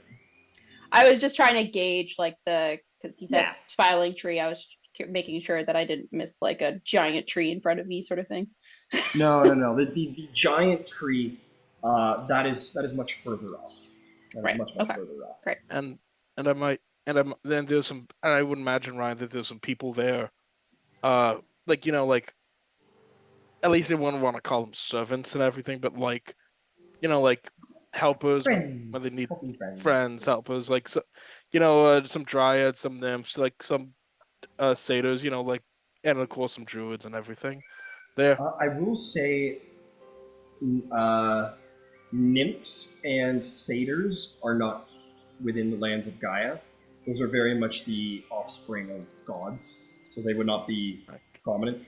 Though they are very fey in D&D, I'm going to say that those are not here, as they're very prominent in mythology. But certainly sprites, certainly Half elves, half elves, maybe a sort of like animated like shrubs. There are these sort of wood beings that are very druid-like, or sorry, very dryad-like. That are like these almost like they're like children that are made of wood. Okay, but like there's a collection of some humanoids and everything. Like okay, now we adjust that's like but fayish, Yeah, absolutely. It's sort of like how Snow White sort of sings at the window, and all these birds and mice and shit come along, and it's kind of like that, except it's sprites and like these small sort of woodland children and all these other creatures that are sort of happy to see you home. Very much friends, happy to help. Okay. As soon as we entered the doorway or like the tapestry, which the main doorway, you can kind of see Alicia like she clearly like relaxes more, like, all right, everybody. Then she begins speak. She shouts loudly, "All right, everybody, break out the good shit. We got guests tonight." Yeah, the good shit! And they all run off to find some like fermented berry wine, basically. No grapes, unfortunately, so no like traditional wine, but but Fey perhaps to wine. all of it is Fey wine, certainly. So probably based on made of fruits and fermented fruits and other cultivated things that you probably never heard of or tasted. And if you pop all of that out, maybe pop out a bottle that was passed down by the previous archdruid, which is several hundred-year-old bottle of wine. You can hand that out if you want it. Yeah, well, like it's a large bottle of wine. I look out the other. I look out the other. I say to like one of my not servants, but like you know what I mean, Friends. my helpers. But that bottle of wine, the 100-year-old one, the one that Dave gave me. Yeah, break it out. This is the night we break it out. Yay! And Get runs all off. the good. Yeah, get all the good meat, the good fish, fruits, vegetables, everything. Okay. I almost imagine it's kind of like Shrek's swamp, where it's like maybe not honestly probably quite a lot like Shrek's swamp, where there's like the three blind mice and Pinocchio and everything like that. Like it's not those characters specifically, but Yeah, still but yeah, strangely, similarly odd the frog creatures. person. There's a frog person in like a tuxedo and everything. Oh, absolutely, and they, yeah, and you guys are a very fine feast of very fresh, unrecognizable produce is brought forth um, for your all's enjoyment and relaxation here, and yeah. And yeah, yeah. I mean, they mingle a little bit before they're cooking it up and everything. Are there a quick question? Are there no meats here? There's meat. Okay, There's good. the circle of life is very much Okay, alive good. and well. Okay, good to know. Good to know. Yeah. So yeah, Like, you all sit down around the fire. I don't think Yeah. you guys really do too many. Maybe you do tables, but I don't know. This is more. You guys want to do the table or just sit back at the fire? Fire. Okay. Fire, one vote for fire. Anybody else? Yeah, sure. All right, fire it is then. Incredible. Well, all right, fire it is then. And it's a bunch of like collections of couches, some like places you can like sit on the floor and everything. There's some chairs like grown out of wood and mushrooms and stuff like that. And there, and sometimes you can even watch them cook the food while on the fire. Mm, It's very Hibachi. hibachi grill, actually. yeah. Hibachi. This is a little. Oh, this is kind of yeah. You know what? We'll use this. It's kind of cool. It's pretty close actually. Yeah. So yeah. you guys. Yeah. So I think I found a village that will suit the job. Yeah. So you guys are kind of treated to this very delicate, very very friendly, very homey little meal. Feast. Feast. Excusez-moi. This is once in a this is multiple century, once in a several centuries. I'm breaking out the good shit, dude. That's absolutely fair. That is absolutely fair. I'll populate this later, but I rather Yeah, see it's okay. for now. Do what you gotta do. But yeah, you guys find yourself at this little forest side village. Very interesting and functioning without any provision of any god or deific being, it seems. Can I ask you something, Alicia? Go ahead and shoot, and you can see like now that she's not on like formal archdruid leader mode, she's like, yes, up, sure. Like she's much more like stretched out and relaxed now. Mm-hmm. Okay. Why? Well, I was told that your people don't take kindly to the gods, and They don't. so why is it that you are welcoming of us? That's a good question. Well,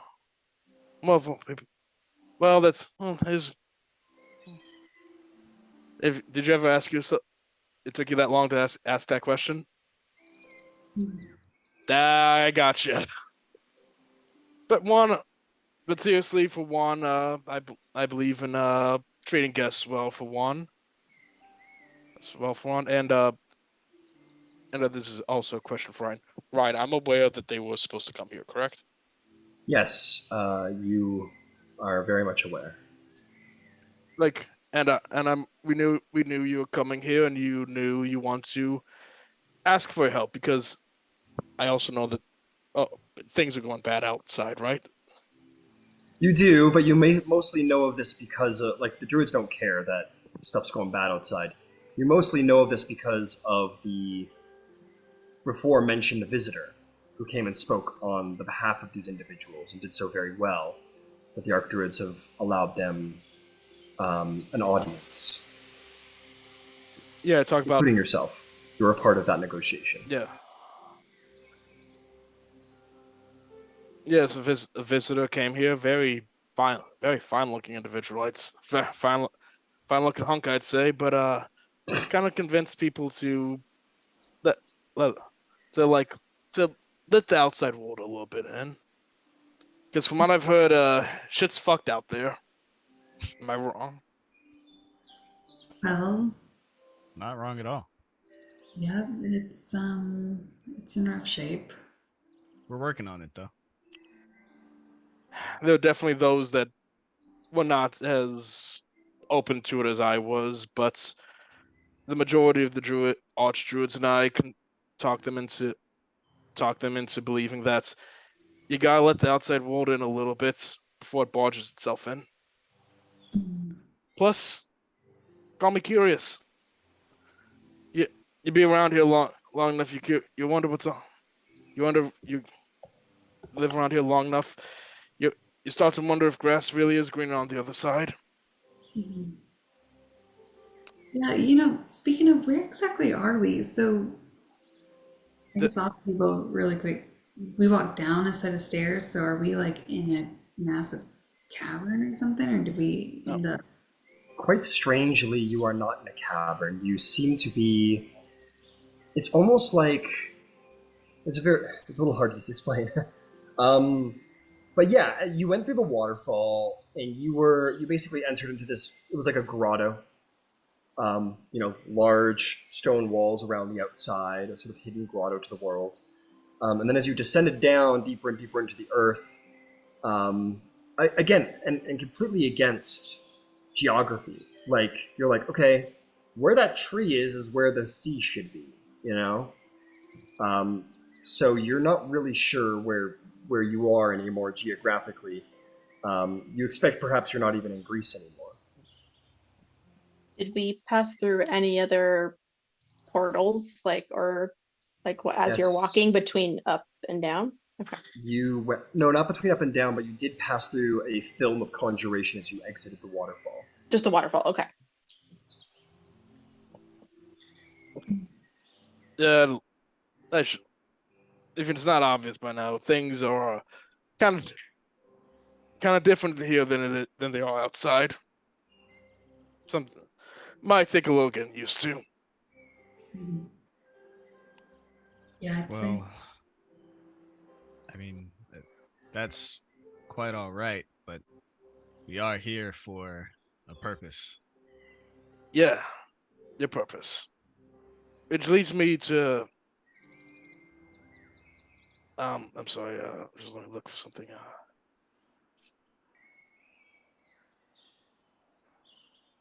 I would which leads me to ask you a few things.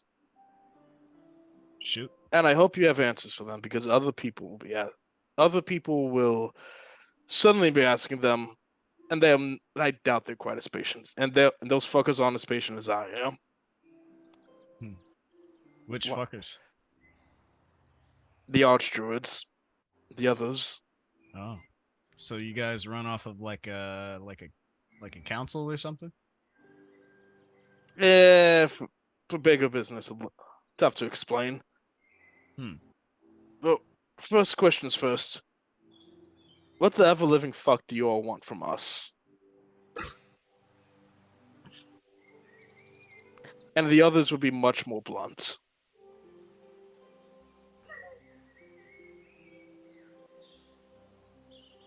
She says this as she's pouring out wine more wine's being poured out for all of them. Did Leonis I forget, Ryan, did Leonis let us know that they were privy to us coming, or did he just say, "Oh yeah, you can go this way to get to where you want to go"? He let you know that um, that you have been granted an audience. He said Ah, he said these things. He said, within the druids have access to a back door of Olympus. Um, yeah. The second is that he has convinced them to give you an audience. Nothing more, nothing less. okay, Um, and got that's it. pretty much the information he gave you, other than how to get here. Okay. Uh, in that regard, then I would say to Alicia, we were told that, well, we could at least speak to the leadership here, and since you are a part of that leadership, I believe, then We mean to use this secret passage to Olympus so that we can rid it of the current occupants. You mean Kronos? Indeed. So you are familiar. I've heard. I'm familiar. Every archdruid here is familiar with it. Every fucking druid here is familiar with it. The question that answers my first question. But the even more important question, the ones that that I don't know if you guys have an answer for. We have an answer What for happened? everything. Let's say we help you out, and you kill Kronos, send him back to the Tartarus or whatever the fuck he crawled out of. Mm-hmm. What happens? What next? Well, if all works to plan, then we will free my father from captivity, and he will resume his place. And then we can rid the world of this darkness that the Titans will wish on it. She takes a moment to pour the glass as full as she can, drinks it all drinks it all down as you're answering that question and that was the wrong fucking answer, because that's the best way to get yourself kicked out of here. I do not mean to harbor any false truths against your people. I appreciate you not lying, but if that's the answer you're going with, it's not going to work.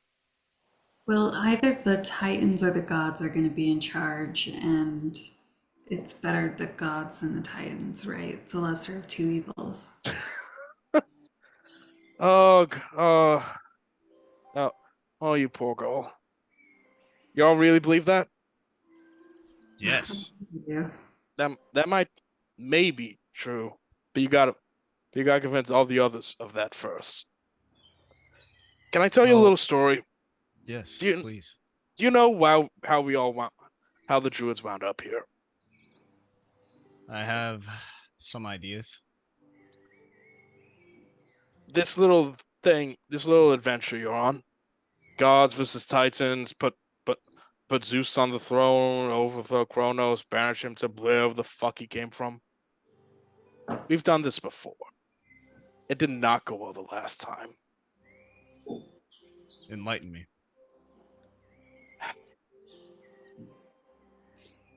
Ryan, may I read exactly what you sent me? Absolutely. all right. And she clears her throat and the Greek canon. And she stands up as Ryan. I presume it's gotten a little more dark out as. Yeah, sure. It's going to be around evening. Yeah, and she stands up on a extra pedestal, whatever, to help tell the story. And she says, during the giant alchemy, the first mortals were born. The creator himself and the deceiver created the first man. The cursed flame and the sky tyrant created the first woman. The mortals fought at the gods' command against the giants, but were helplessly outmatched. And so the creator stole magic from the gods themselves to give to the mankind from the heavens to help them stand a chance against the giants. Different people, they'd use the magic differently. The dwarves worshipped the cursed flame and created arms and armor infused with magic. And many humans, within their ambition, created new spells unseen even by the gods themselves. And the elves, they took their inspiration from the Great Mother and used magics to become custodians of the natural world, as she holds her staff specifically to get the point across. The gods were pleased enough to use the mortals and their new powers against their enemies, the titans, the giants. Right. They even wrote on dragon back into battle. And you know what happened then? They won. And when the war was finished, they claimed their dominion over the mortal world. Not just the heaven, the hells, but all the forces of the mortal world. The intangible forces, love, war, death, the sea and the sky itself. Now, my people, the Druids, they did not see eyes. They did not agree with this. They tried to speak to the gods, to counsel them, to tell them how the mortals had the magic to shape and protect their own world, that the gods perhaps reside in the heavens and leave mortal kind to have dominion over themselves through the power of magic. And so the sky tyrant was covetous of the powers of magic, and over the mortal world, he thirsted to have dominion over it. He punished the creator for granting mortal kind and the coveted powers of the gods. It's chained him to a rock to be tortured, and he sent his family to hunt the druids. The slayer, and she looks at Salanos, the slaughterer, the tempting light, and the earthshaker himself were all brutal and hunted the druids to near extinction. And yet, there was hope. The kindest, the truest, and the fairest of the gods, the lover herself, as she looks at Thalia, she opposed the will of the sky tyrants and helped the elves and the druids find safety in the land of the Great Mother. Some elves feared or loved. Some elves they feared or loved the gods them too, and decided to stay in their pecking order, the Olympian order. But many they escaped to here. And ever since then, we have tended to the lands of Gaia and made peace with the beasts, the monsters, and the fae that all live here and claim it as its own. We live our lives honestly, fairly, without the help or the dominion of any of the gods. We keep nature well, we foster love, and we die when we are ready. Maybe others have talked about how the gods would cause their own downfall one day, and the druids, we would return to the world and share our wisdom. That is the story of my people. And she sits back down. And what you offer us, you come here, is more of the same. I'm not opposed to your mission. I believe the gods are probably better than the Titans. But these are the questions the archdruids will be asking. And you need a much better answer of, well, it's more of the fucking same. It's something to think on. I apologize. You didn't do anything. I made the mistake of not thinking about it from your perspective. But I do understand your point of view.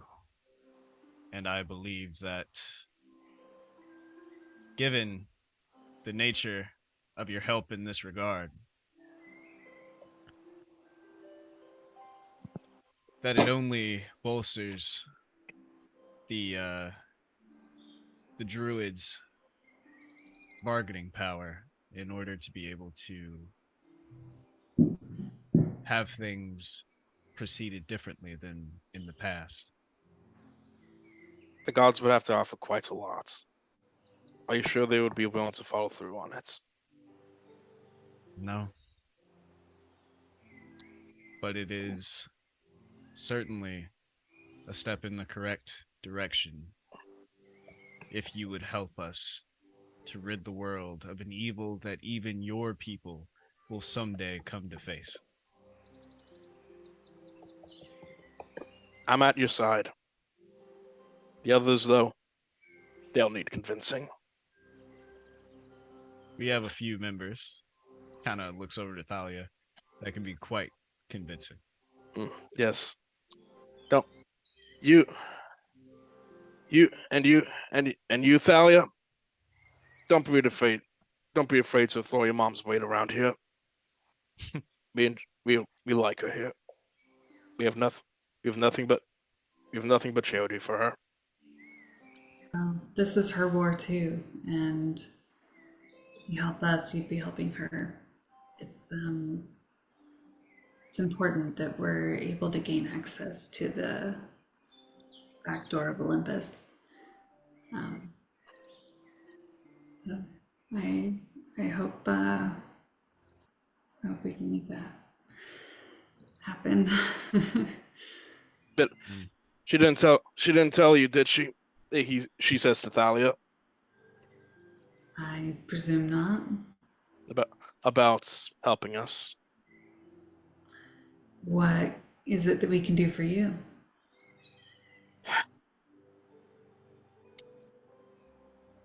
You need.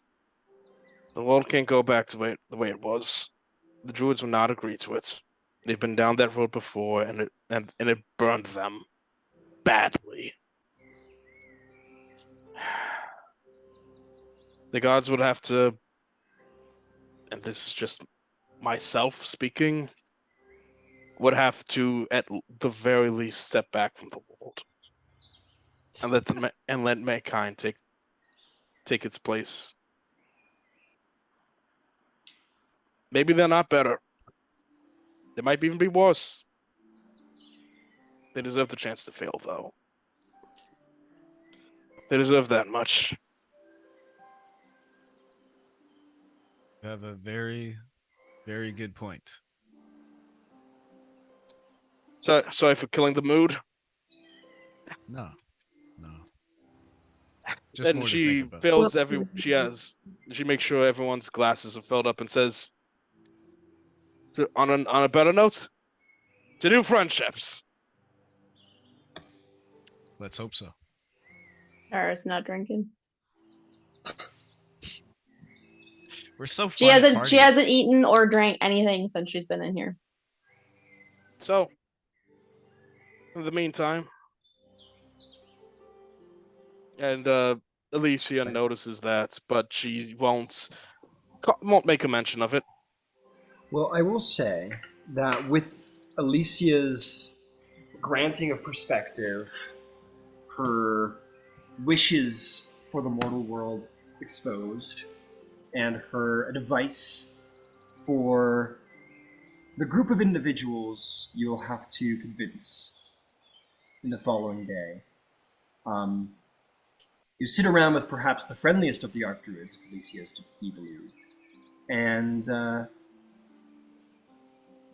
you have quite a persuasive mission ahead of you, as it seems you'll have to either, convince the druids that you will be able to make the gods step back from the mortal world, or convince them to concede on that point, at least some, if you were to gain their help. But who knows? You have not met the archdruids, you do not know everything about them yet, but Alicia apparently is your ally. And we will play at druid politics next session. We'll play. I'd like to play out the rest of the night next week. See what happens.